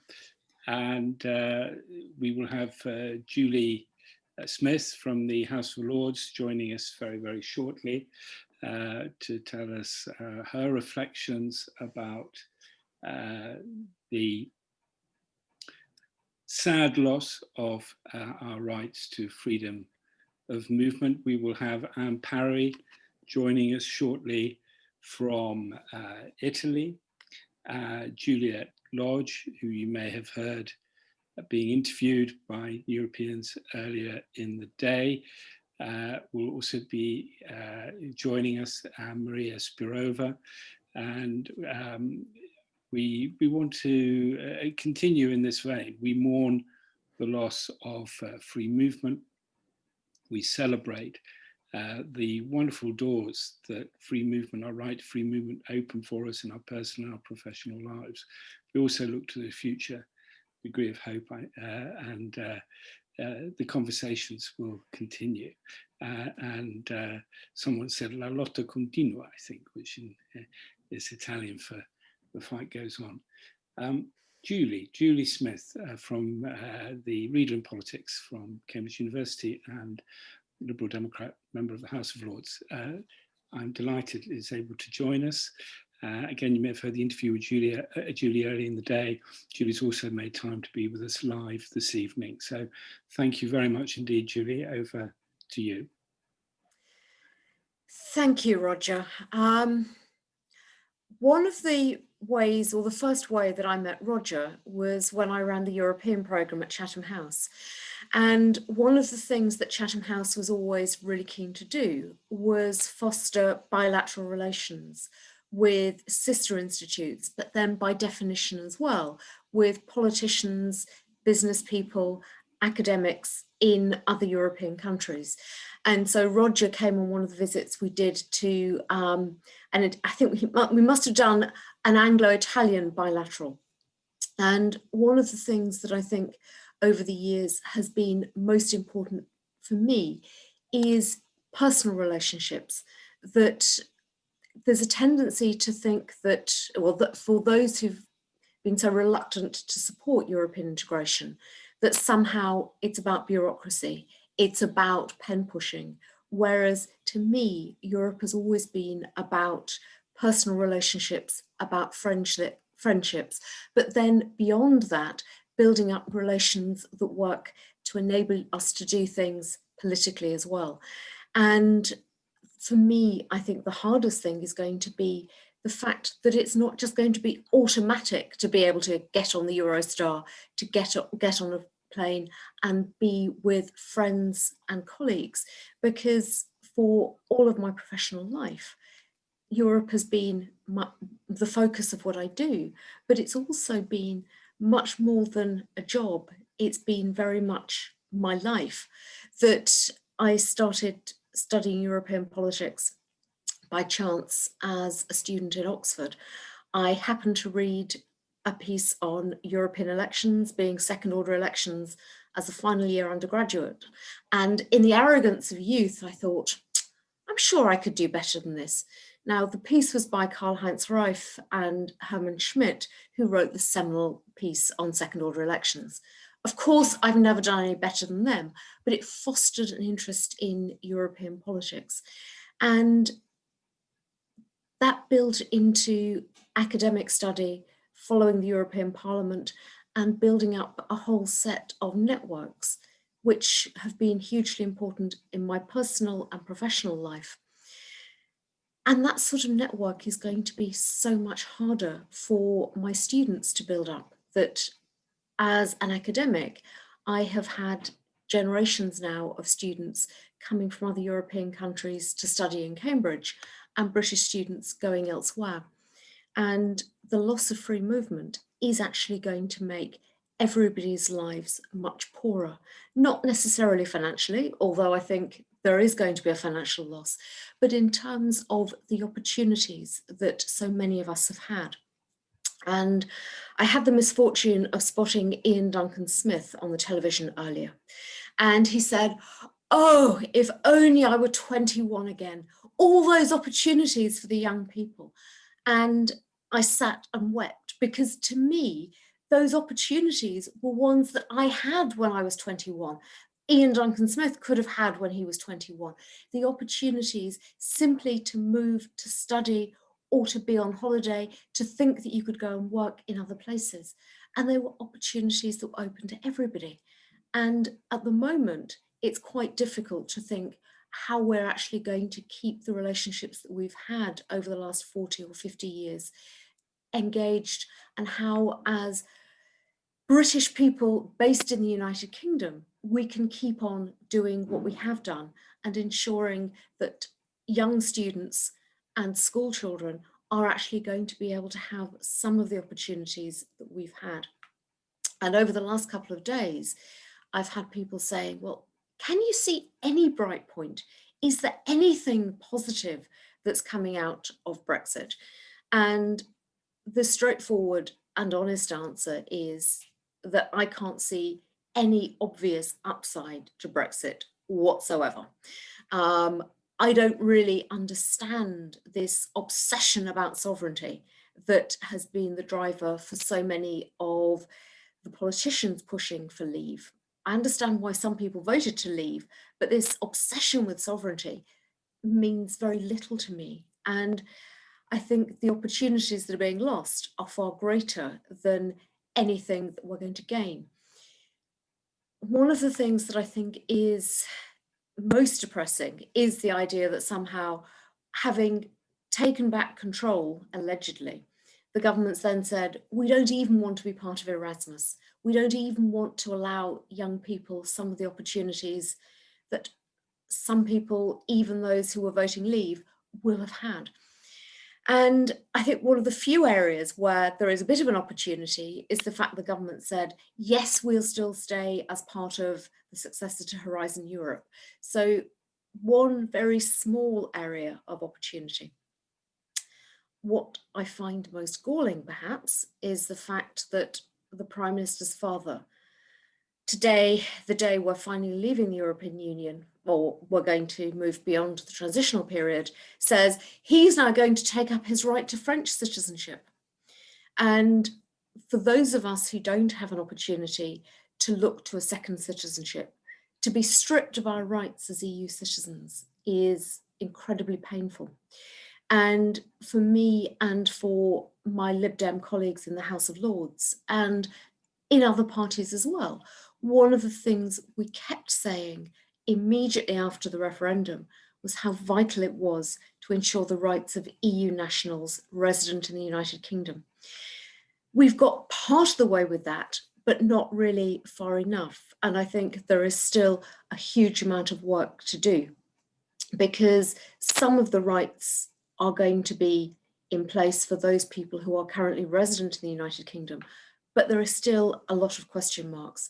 And so there is a lot of work to be done for politicians and for academics to try and make sure that we can guarantee that those EU nationals resident in the United Kingdom are going to be treated fairly and with respect, because one of the greatest concerns in recent years has been looking at the Windrush generation and trying to ensure that we don't allow similar things to happen to EU nationals. And one of the things I think that made us most angry was listening to the government minister, Baroness Williams, who in many ways is splendid. She is a thoughtful, knowledgeable minister. But to suggest that somehow allowing some sort of paper document to give to EU nationals with settled status was somehow going to be a problem, I think seemed both naive and heartless. And so one of the things that we need to do is ensure that everyone who is here does have a sense of security, and we need to keep pressing the government to make sure that the guarantees that they claim to be giving are actually met. But the flip side is the rights of UK nationals resident in other countries. And that again is something that I think the government hasn't done enough about. So at the moment, with less than an hour to go before the UK's new relationship begins, I confess that I'm not feeling as optimistic as I would like to feel at the start of a new year. The only thing that I can say that's really positive is that this is at least the end of 2020. And there are very few people who I think have said 2020 is the best year of their lives. With the exception of some of my friends and family who've got new babies, for example, there are relatively few people that think 2020 has given us anything very positive. And I think what we need to think about is at 11:11 UK time, a minute past midnight European time, that we actually look to the start of a new relationship, because the fact that we have a deal means that we have a starting point to rebuild, to build on the relationships we've already got, to look at bilateral and multilateral relations with the other EU 27, because with a deal, we've at least got a starting point. It's a very thin arrangement, but we haven't completely broken our ties. And what I would really hope is that we can encourage school children, students, still to be thinking about engaging in exchanges, learning languages, and understanding that mutual understanding and building of trust is something that is just as vital to us with the UK outside of the European Union as it was within the European Union. So I think that we shouldn't just be thinking about the UK-EU relationship at an institutional level or at a very high level. We need to think about that as individuals as well. So I'm very much hoping that in the coming year, I'm going to be able to visit my many friends and former students in other EU and EEA countries. And I hope that many of them are going to be able to come and visit me, and that we can keep working as Europeans, because just because I've lost my EU citizenship doesn't make me any less European after 11 o'clock tonight. And I very much hope and pray that we can all continue to work together as we have, and as I've been doing for the whole of my professional life. And for most of my life since I first went on an exchange to France when I was 14, that changed my life. And I hope that's going to be possible for future generations. So with that, I'm going to hand back to Roger and hope sorry, he did also want me to be looking at the chat, so I hope I haven't missed anything, but I think I'm going to hand back to Roger and let him then carry on. Thank you. Thank you so much, Juliet. I'm going to hand straight over to Anne Parry. Anne. Okay, well, thank you very much. And Julie, that was wonderful. It was so good hearing you talk about the need for the physical document for the EU citizens in the UK, and so many important things there. Is the volume okay? Can you hear me okay? It's great, Anne. Carry on, please. I'd like to share my screen if that's okay. I just want to show you yes, you can do that. a couple of things. So, because I'd like to start with a quote in Italian that I'm sure you're all familiar with, and the translation is by Longfellow. Nel mezzo del cammin di nostra vita mi ritrovai per una selva oscura, che la diritta via era smarrita. Midway upon the journey of our life, I found myself within a forest dark, for the straightforward pathway had been lost. These words from Dante Alighieri's Divina Commedia reflect the way I feel this evening as we stare into the void as the future of our country and our position on the world stage is reduced, and our children and grandchildren are being deprived of the rights that have so enriched our lives. My name is Anne Parry, and I live in Negrardi, Valpolicella. This is with my husband this morning. When I arrived in Italy in 1982, freedom of movement wasn't really a thing, and we had to queue outside the police station to get our permission to stay renewed regularly. But after the Maastricht Treaty was signed in 1993, everything became much easier, and we simply had to sign up at the town hall as Italian citizens do. And we had a visit from the local authorities to check that we were living where we said we lived. And after that, we got our ID cards and had the same rights as the Italians to live and work and to put together our pension contributions from other EU countries and to retire with the same access to healthcare as the locals. And we had the right to vote in local and European elections. But after 15 years, I was no longer able to vote in national elections in the UK. So I decided to become an Italian citizen, and looking back, that was a very good idea. I think you probably remember Theresa May's famous words, if you believe you're a citizen of the world, you're a citizen of nowhere.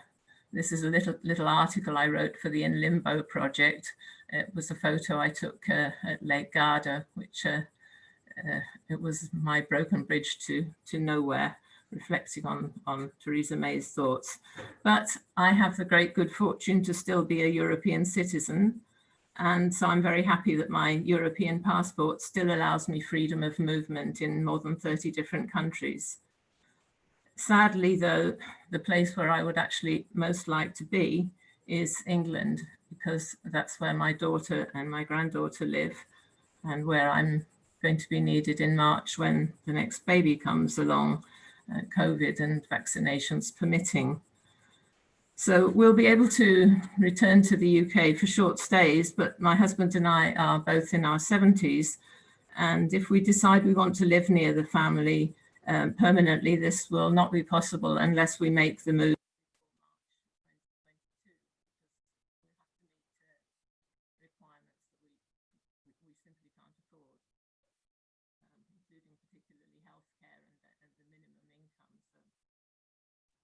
Anyway, but to some extent, we're very fortunate because, as I say, I am still a European citizen. And some of our friends are not so fortunate. They haven't applied for Italian citizenship, or they're still in the middle of their applications because they didn't actually ever need to apply, because the European citizenship guaranteed their rights to live in Italy and to work here. So they asked me to read out some of their messages. And I'd like to do that in the same way as we carried their names on our banners when we marched against Brexit in Rome and in Florence and in London. So these are some of the people we marched with. And I'll read the words from Etsuko, who lives in Rome. Today at midnight, I'll be saying goodbye to the year 2020. But I will also be saying goodbye to my EU citizenship. Goodbye to the freedom of movement in EU 27 countries.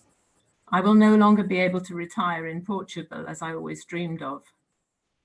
Goodbye to my right to vote for the local elections here in Italy. Looks like I no longer count as a person. Goodbye to sending French buffalo mozzarella cheese from Agropoli and prosciutto San Daniele to my friends in the UK, as sending fresh foodstuff is about to become all too complicated. Goodbye to my UK bank account, as banks no longer seem able to do business with me after the transition period. Goodbye to the EU passport that gave us fast track when traveling in Europe. Goodbye to being in control, as I no longer understand what will happen tomorrow. It's New Year, but I'm in mourning. Denise, who's the lady you can see in Norcia standing under the pillar with the European flag at the time of the coup, when we thought that Parliament was not going to meet again. She sent these words. Tonight, the UK says goodbye to a friend. Some might say a better friend than it deserves. In this goodbye, much will be lost, and the UK will be poorer for it. Not just financially, but in the loss of a belonging, of collective effort. The saddest thing about this is that it didn't have to happen. I have to believe that this departure is not an ending, but rather a path which will eventually lead to a new beginning, one which can lead to a stronger relationship and a place where friendships can truly be appreciated, their strengths acknowledged, and the value of that friendship recognized. Saying goodbye does not mean you are no longer my friend. Saying goodbye does not mean our relationship is dead. Saying goodbye doesn't mean forever. Saying goodbye doesn't mean it is the end. Saying goodbye means I will really miss you until the time comes when we can be together again. Hugh Ward Perkins has been the director of the conservatory in Verona, and he's worked a lot with exchange programs. So he's asked me to say these words. Among the many who have just been denied freedom of movement are British university students. With the UK pulling out of the Erasmus programme, they will no longer benefit from so many opportunities for widening their horizons, all offered on their very doorstep. Very sad and senseless. Another friend, Amit, oops, wrong way. Amit Kothari attended a European school, as did Ursula von der Leyen and Boris Johnson. And he's asked me to read the words which express the essential aims of the European schools, which have been sealed in parchment into the foundation stones of all the schools. Educated side by side, untroubled from infancy by divisive prejudices, acquainted with all that is great and good in the different cultures, it will be borne in upon them as they mature that they belong together. Without ceasing to look to their own lands with love and pride, they will become in mind Europeans, schooled and ready to complete and consolidate the work of their fathers before them, to bring them into being a united and thriving Europe. Not quite sure what happened to Boris Johnson there, but perhaps he wasn't paying attention. Okay. Over the years since the referendum, I've worked with many wonderful groups of people whose lives have been thrown upside down by the choice of a small majority of people who clearly knew very little about the four freedoms at the heart of the European peace project and what they would be giving up by leaving the Union. So now that we've lost and our freedoms have been taken away, I'd like to thank all the wonderful people that I've worked with, starting with British in Italy and British in Europe, without whose incredibly hard work over the years, many of the rights we have retained under the withdrawal agreement would have been lost. Then the Facebook groups that have been so important in sharing and passing on the information that we've been struggling to find. The Italy-based groups, the UK Citizens' Rights in Italy Beyond Brexit, and UK citizens applying for Italian citizenship beyond Brexit. And then the European groups, including Brexpats Hear Our Voice, and also the In Limbo project. These are two books which are edited by Elena Remigi, who lives in London. She's from Milan, and they contain the testimonies of UK citizens, EU citizens in the UK and UK citizens in the EU. And these books will stay with us and remind us of the endless unnecessary complications and suffering that Brexit has caused to so many people. And the books are available on Amazon, and there's another bookshop, but you can find it on the Facebook page. They're sold not for profit, but they're sold so that copies can then be made available to politicians so that they can understand the real human effects of Brexit. Looking to the future, I'm now working with Humans, which is an organization which is working on strengthening participatory democracy instruments and trying to get Europeans involved in help making change. The president is Marco Cappato, a well-known radical politician in Italy whose work has been crucial in making many advances in Italian society. And it's inspiring to work with him. So if you'd like to get involved with this, we have meetings every week, every Tuesday at 5 o'clock UK time, 6 o'clock European time. And all you need to do is go to their website, humans.eu, and register to get the link so that you can come along to the meeting. And the meeting is in English. Everyone is welcome. You don't have to join Humans to come along, but just come along to find out what it's all about and see how maybe you can give us a hand. My sister Liz lives in Malaga, and she says, I've been trying to think of something positive to say tonight, but we all know there's nothing positive to be said about Brexit. The last few years, though, have put me in touch with some wonderful, like-minded people I would never otherwise have met. So for that, I'm grateful. Obviously, meeting wonderful people over the past 4 years has been a huge boost, a consolation to us.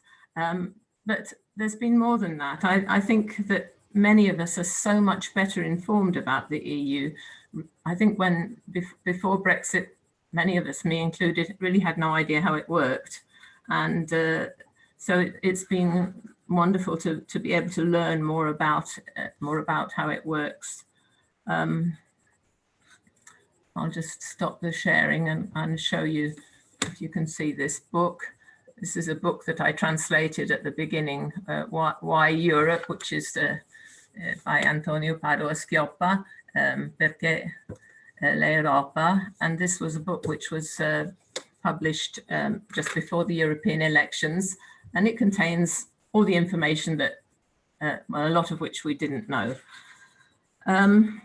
But as people once knew and maybe seem to have forgotten, one of the great founders of the European dream, Altiero Spinelli, who was imprisoned on the island of Ventotene during the war, laid out his plans for the European community to bring peace to Europe based on his reading of books by top British federalists. And I doubt that they would be happy to see how the UK has decided to strip its citizens of their rights this evening. But the books are still there, and we can look to them for inspiration for the future. I just, if I may, show you another picture, which is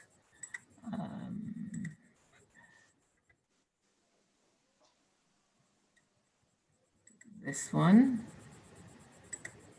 So here we have the island of Ventotene and Altiero Spinelli.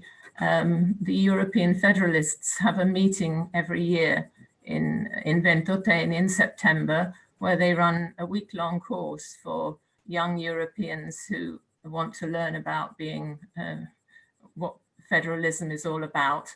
And I'm working with the Italian Federalist movement now, and we hope to sponsor one or two young people to go to this meeting. So this is a kind of project I'd be very interested in working on with people.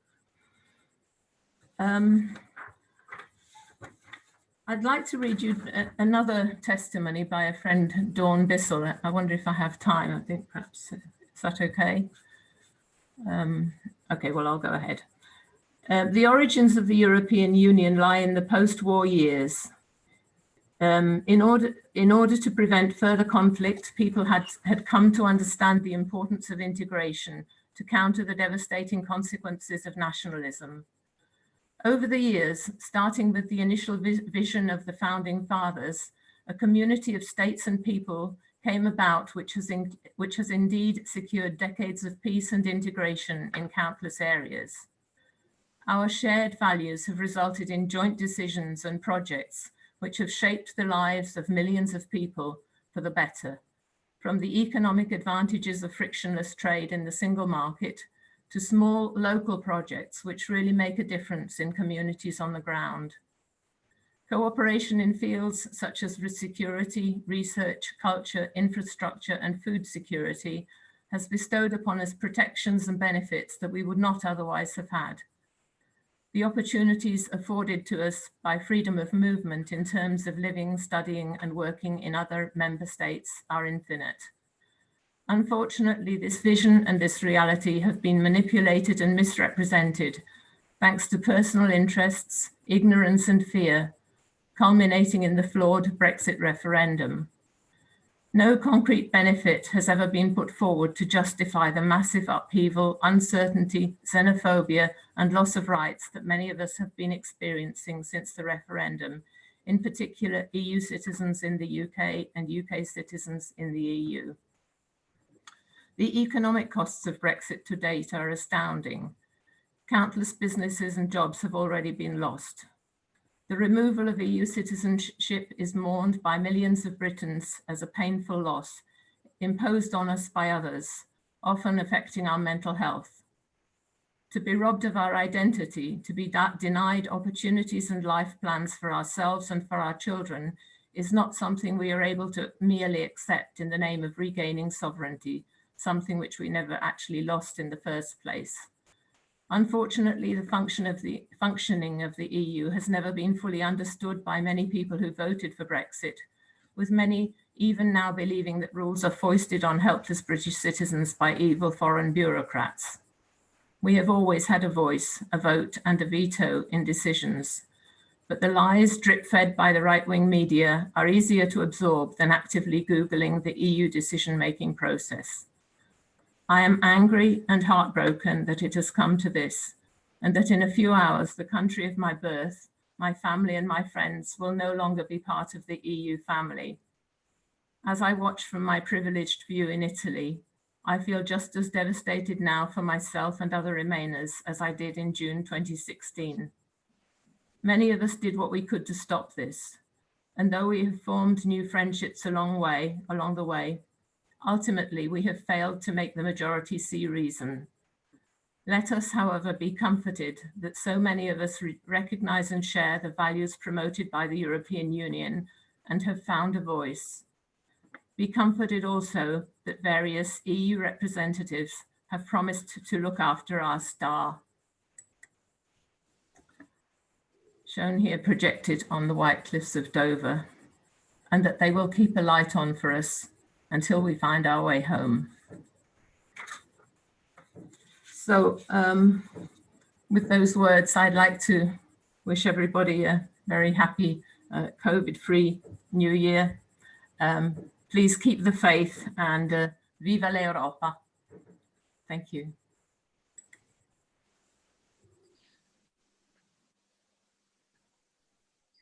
Viva l'Europa. Beautiful words. Thank you very much, Anne. So I just need to perhaps come in at this point and just let our community and our Facebook audience and those who are still with us to speak on the Zoom call know what is going to happen over the next 36 minutes. Because Michel Barnier said that the clock had stopped ticking, but as we very well know, the clock continues to tick. I'm very pleased to say we have with us still this evening Juliet Lodge, who was the European Woman of the Year in 1992 and who's collaborated with us very closely on this project, Women for Europe. And those of you who weren't at the start of this at 11 o'clock this morning UK time will have missed the long roll call of people who I thanked from all over Europe, indeed outside Europe as well, and from the UK and different parts of the UK. So please go back and look at the start of this to hear that long list of thank yous, because I don't have time to repeat it again now. But we will be producing an edited version of this, and that will be available on our website, on our platforms. And I know that Anne has also, and others have been sharing it further afield. We do have half an hour to go until that cliff edge, which unfortunately is still there. And we've seen the beautiful star illuminated on the cliff, but unfortunately we're about to fall over the cliff as far as free movement rights are concerned.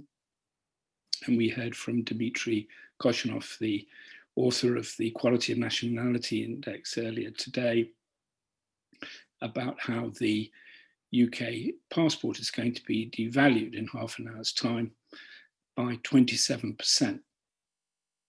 It is absolutely unprecedented, and it is not a very nice Christmas present at all. So we've been mourning that, but we've also been celebrating what free movement has given us.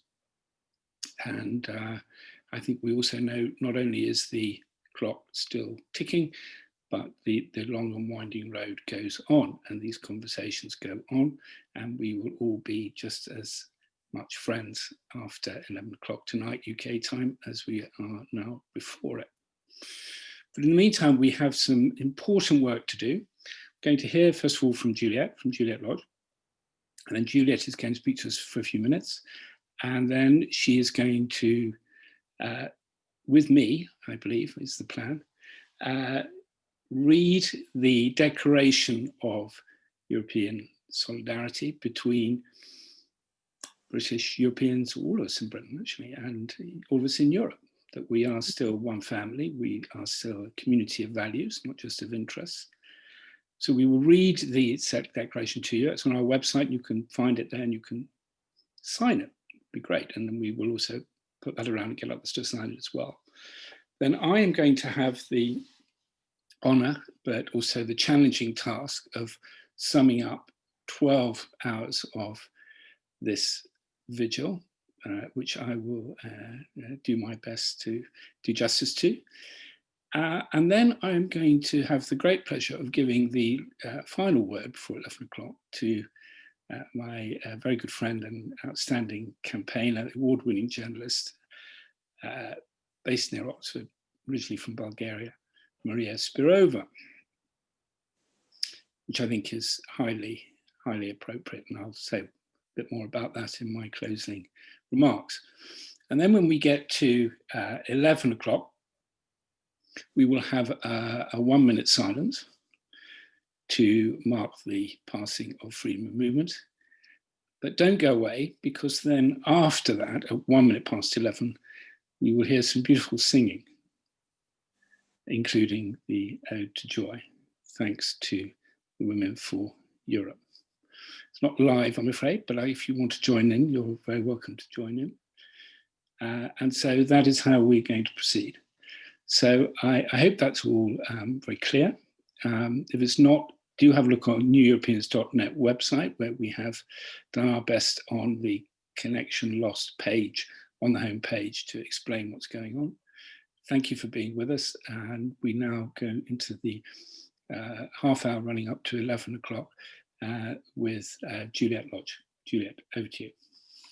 Hi, good evening and Happy New Year to everybody.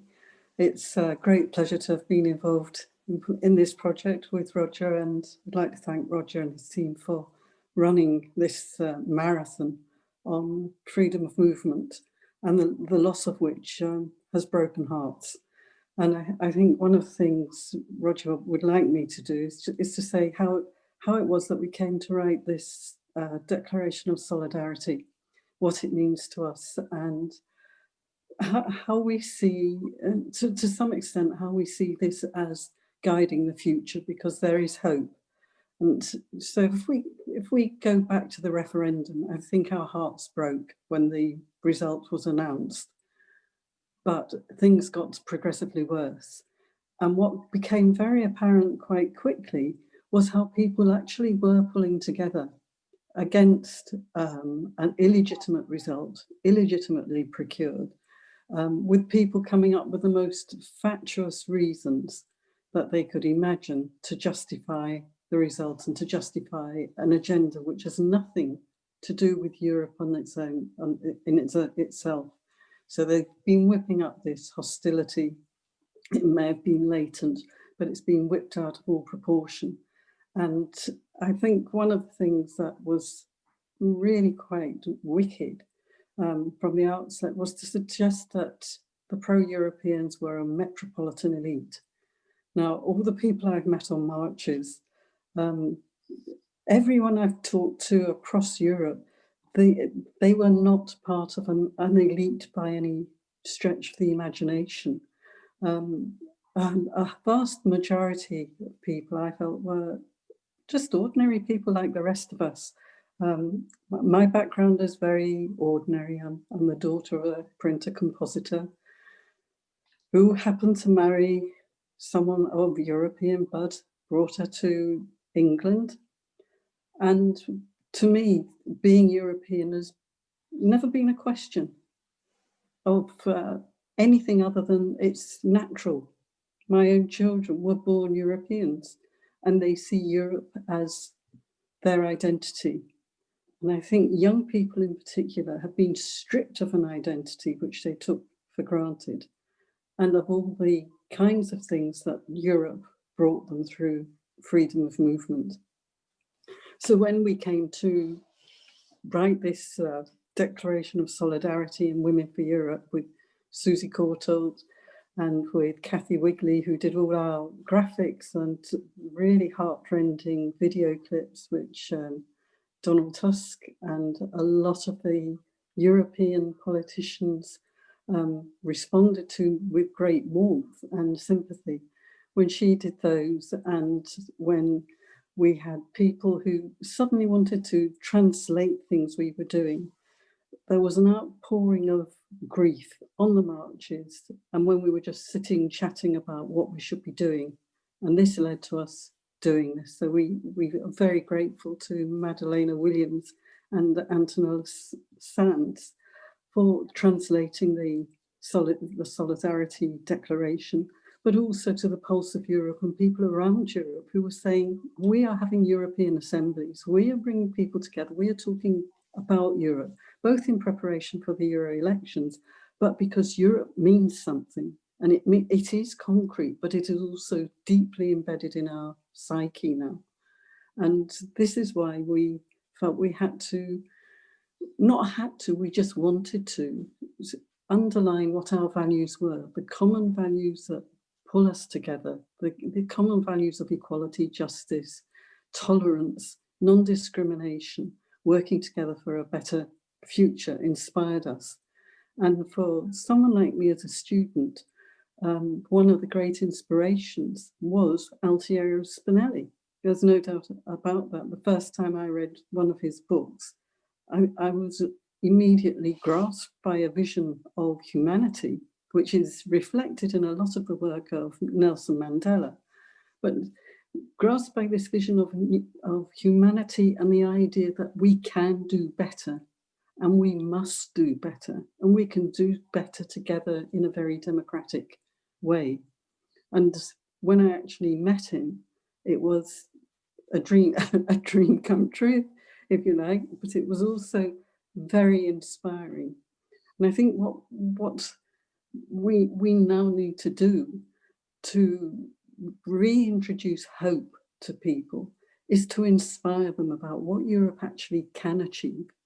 And it's not just the concrete things, it's not just the materialism.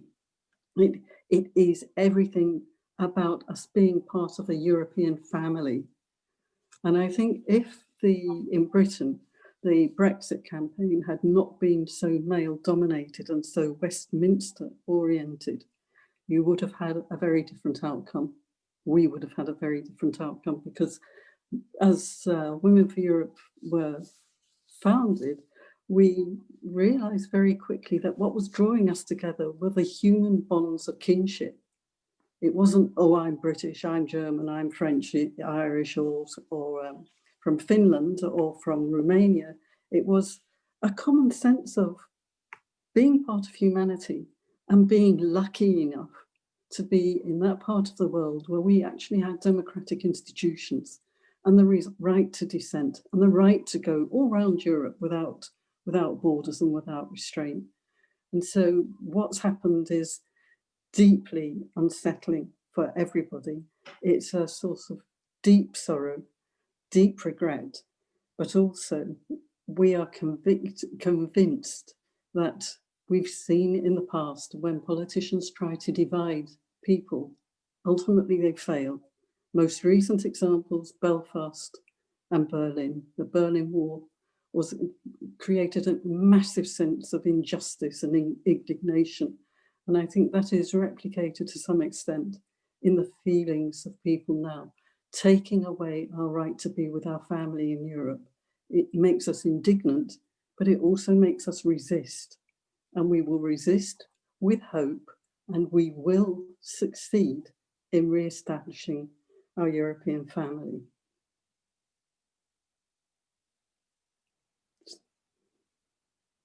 Thank you for those beautiful words, Juliet. It's tough. Yeah, we're not far away from the big moment, but let's remember who we are. We are Europeans. And let's also remember that we are on the right side of history. There's no doubt at all about that. And let's go forward with hope in our hearts and with courage, and remembering that we still have the love and the friendship and share far more in common than divides us. Not only actually here in Britain, well, I say here in Britain, I'm based in Italy now, but in Britain, but across Europe as well. So I think also remembering our duty to generations coming after us. Future generations have an obligation, I think, to them to carry on the original founding work of the founding fathers, which was to promote peaceful cooperation to overcome difficulties and to create a better world together in tolerance and democracy. We are the custodians for a short period of time, and we cannot allow this crash to be left shattered in pieces on the floor. We have to rebuild, we have to re-establish our family. We carry the light to the next generation, and the hope and the memories and the values on which Europe is founded and which we will continue to build, our common European home. So perhaps, Juliet, at that point, we might read the declaration from your hand, and Susie and Kathy and the others. So, but you very kindly asked me to read it with you, which I'm happy to do. But I think you're the one who's going to start. Is that right? Yes. Are you going to put it up on the screen, Roger? Or? I'm not sure I can easily do that. Have you got a copy in front of you? And I have. Yeah. Shall I start the first paragraph and then you? It'll take us a few minutes. It's quite short, but it was inspired by Europeans across the European Union and further afield, including friends as far away as New Zealand. So our Declaration of Solidarity by EU citizens begins: "We, citizens of Europe, unite in solidarity to declare our commitment to peace, freedom and democracy.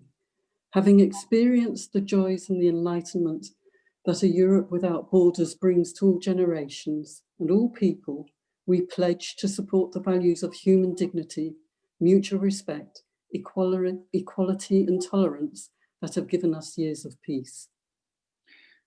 We pledge especially our solidarity across borders with our vulnerable and excluded citizens to seek a better future for those without a voice, to share our values with our children, to include, not exclude, and work to realize a better future for all.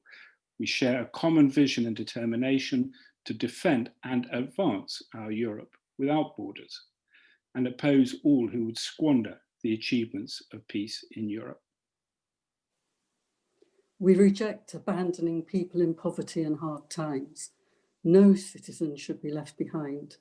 As European citizens, we stand together in offering mutual support. We know we cannot always trust and leave the defence and promotion of our values solely to parties, politicians and institutions. We know that we, the people, are stronger together, that politicians must develop their links with us to strengthen our bonds to enable us to face future challenges together. We recognise that democracy is only as strong as its peoples, that governments are transient, and that those who seek division and destruction are ephemeral. Solidarity is built and sustained by human contact, by families, by men and women, older and younger generations, and by all those experiencing and valuing humanity, dignity, equality, and sharing. We thank those who constructed the Europe of today and turned a vision into a reality, the founders of the European Union, and those who built on its beginnings, aiming to make life better in the interests of all. We have a long way to go, but together we will succeed. That is what we want. This is our voice, a voice of solidarity across borders, a determination to protect and to promote a Europe without borders of any kind. We are one people. We join together in solidarity we join together in solidarity to sustain peace and democracy now and for our future generations. We will succeed.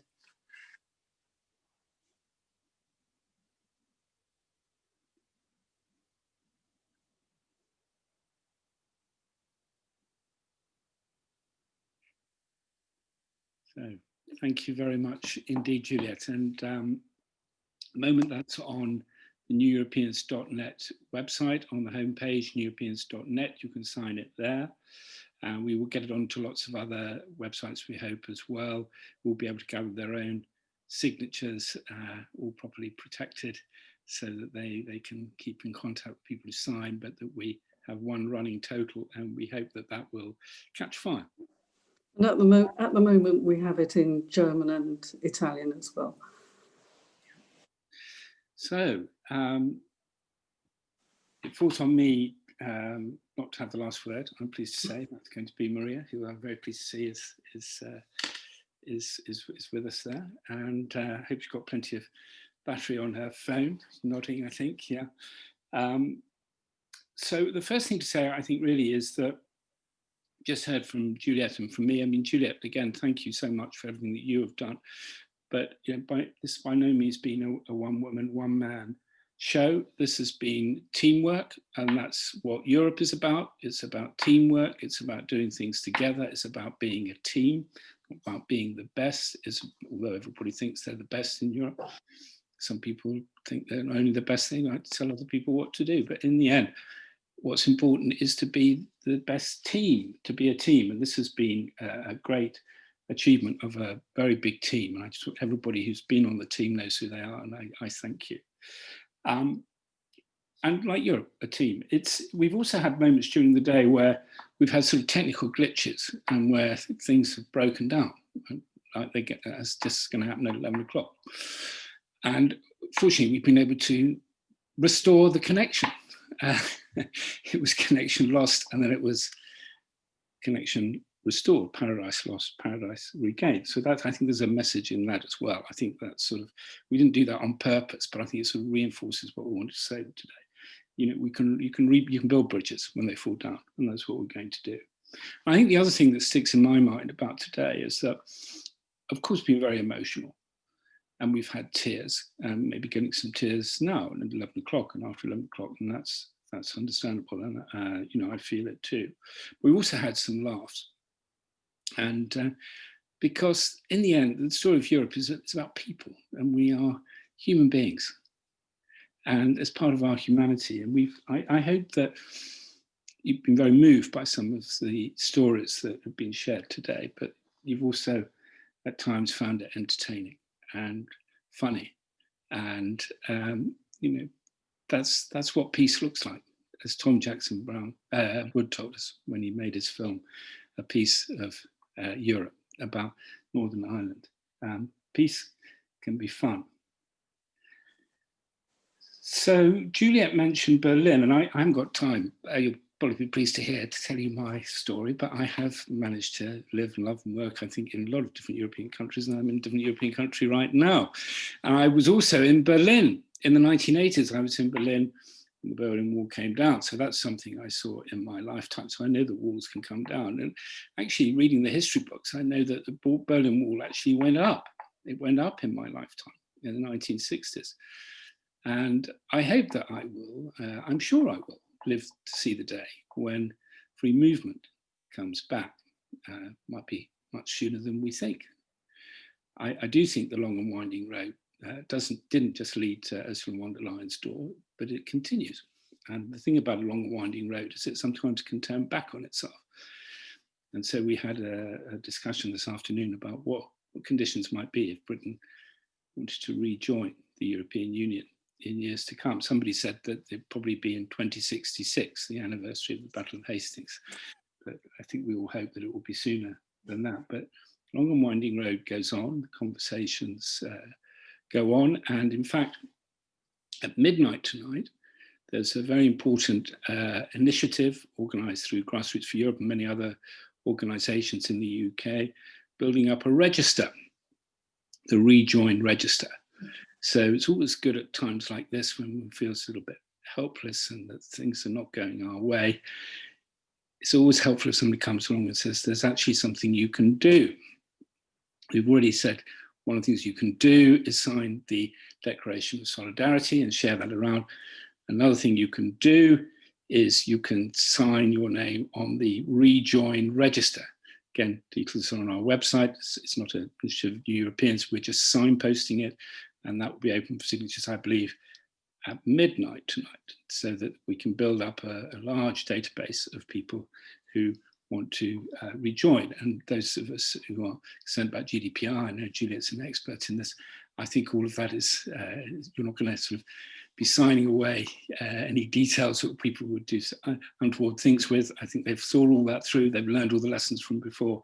It's simply trying to get a rolling list of a big number, we hope, of people, start collecting those names and those supporters now. Same time that the Berlin Wall went up, President Kennedy was shot. And this year, Bob Dylan wrote extraordinary, well, I think he wrote it this year, but he released it this year, Murder Most Foul, about death of Kennedy. And the thing about the death of Kennedy that reminds me of this is that, you know, a principle of free movement is not a person, but in a way we mourn so many memories, so many relationships, so many things that opened up to us. We mourn that. But we also mourn. I think that was the thing about the death of Kennedy that, for me, Dylan's song captures so well. The alternative future that we didn't get because things went the other way. What America could have been if Kennedy had lived. And we mustn't let that happen now. We mustn't give up our dreams and our aspirations and our sense of how Europe can be different. It doesn't have to be like that. And of course, murder most foul is a phrase from Hamlet. Something rotten in the state of Denmark. You need to do is cross out the word Denmark, and I invite you to think what you put there instead. Of course, that was spoken by a soldier, not by a king, by a citizen. And it's worth listening to the Dylan song because he also talks about how it was done like a magic trick under the sun, expertly executed, brilliantly done. A bit like Brexit, you know, it was a bit of an amazing trick that they pulled off. A little bit like that.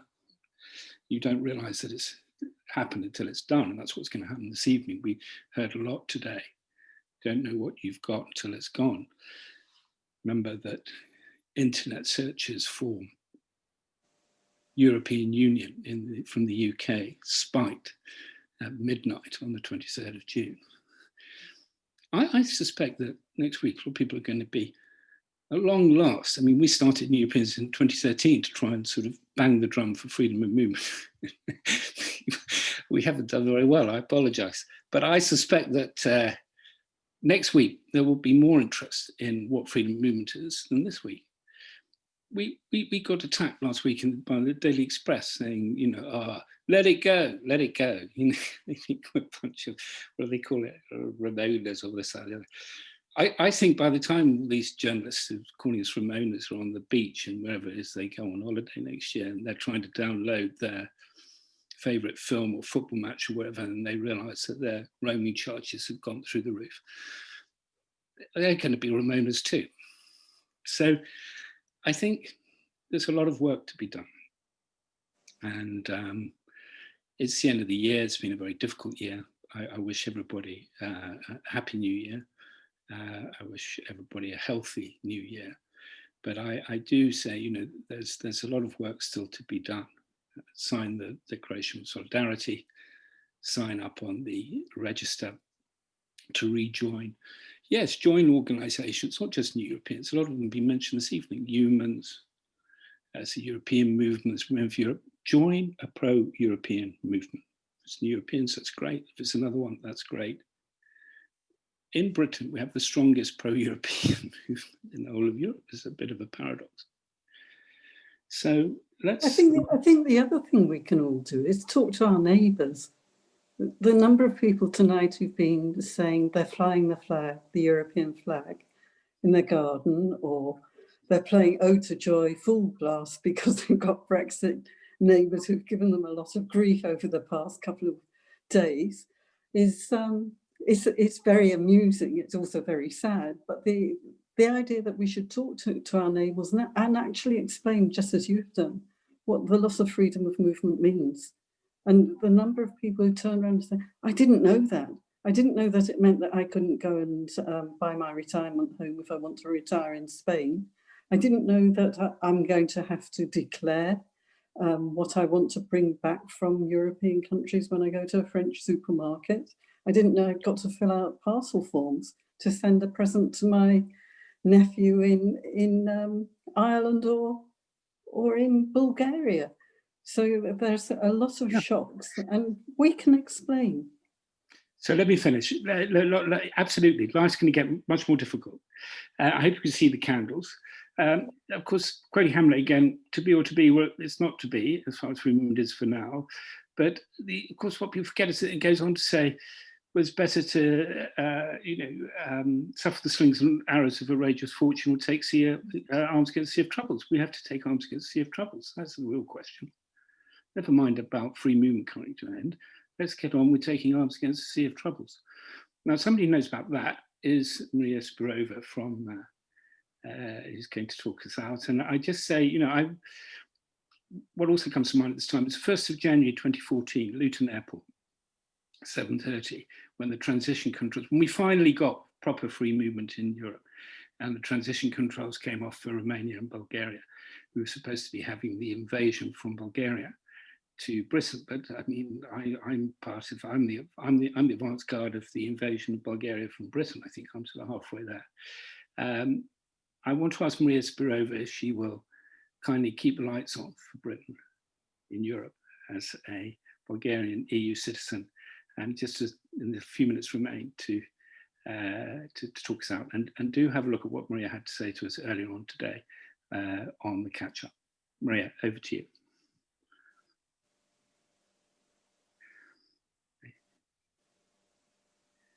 I think the phrase of the year is, you're on mute. Hello, everybody. It's both an honor and a burden to be the one talking us out of our rights and freedoms. But yes, I'm here to promise that I will keep the light on, as I promised in front of a huge crowd in front of the British Parliament a few years ago at one of the biggest pro-Europe rallies, where I had the honor to speak. And I had the honor to say that all of us Eastern European immigrants, the ones that broke the camel's back, the ones that made this whole Brexit mess possible by our very existence, we're here to fight for Britain. We're here to have a second home and a double life, a life extended by the privilege of working and learning here. And hopefully one day, when the British are ready to listen, also to teach the lessons we bring with us. That time, it seems, has not come. But in the meantime, I wanted this. I was born in a country which shot people when they tried to cross the border.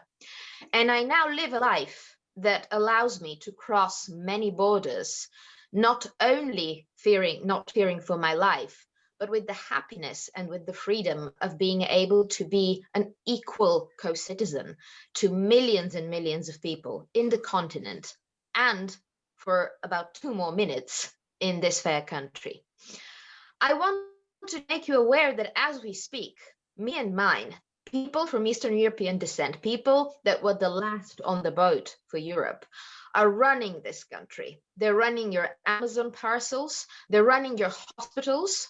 At the moment, at least 2 of my friends are giving COVID shifts.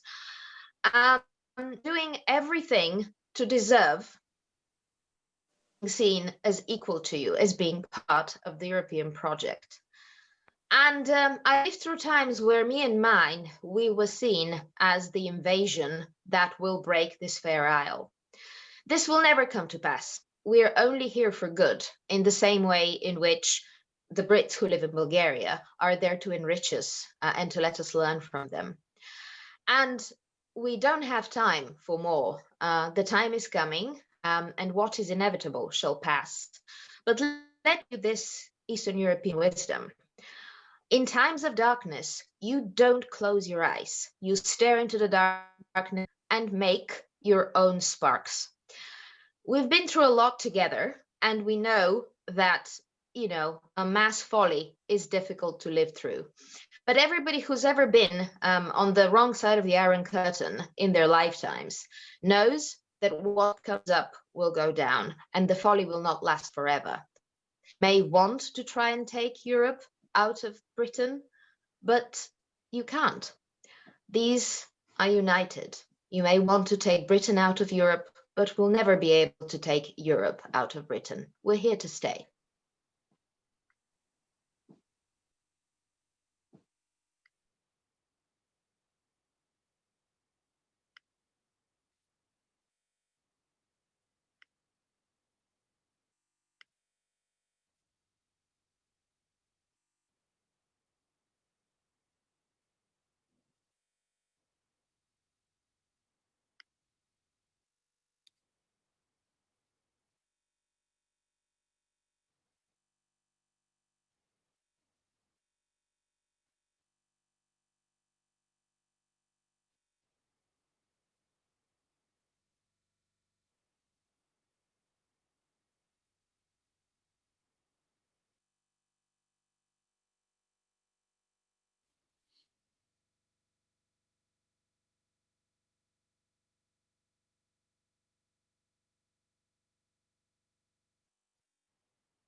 So the lights are still on, as you can see, and Aidan is very kindly going to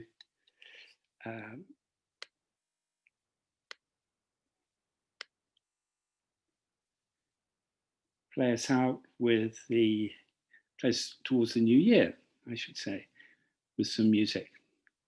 Thank you very much, everybody, and good night. Happy New Year.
Roses, as we come marching, marching, we're marching for the men, we're marching for the children, and we'll do it all again. We want a world that holds us, a planet that is safe.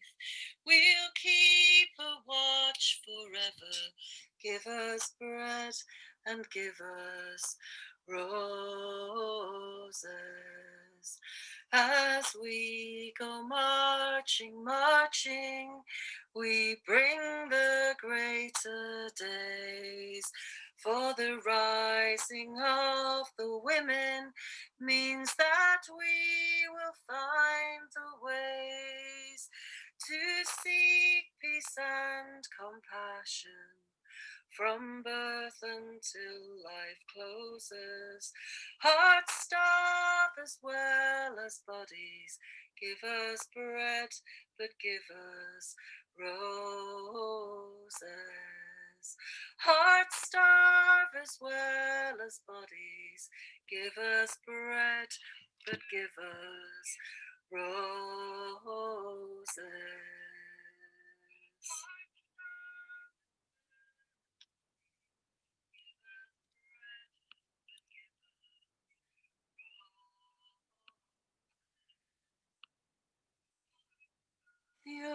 Europeans join together, by our rules we will abide. Common values are our welfare, neighbours working side by side. The common good shall be our purpose, peace together is our aim, giving all our people hope that Europe's values will remain. Believing in our common values, others too will join and grow, offering freedom to all countries, break down walls, all borders go, standing up for rights and justice, building our identity. Our example is a beacon, shining light for all to see. We will always stand together, showing how all can be free. Looking forward to the future, union in diversity. Against a background blue as midnight, golden stars shine in the sky. With our feelings reaching outward, Europa will never die. Against a background blue as midnight, golden stars shine in the sky. With our feelings reaching outward, Europa will never die.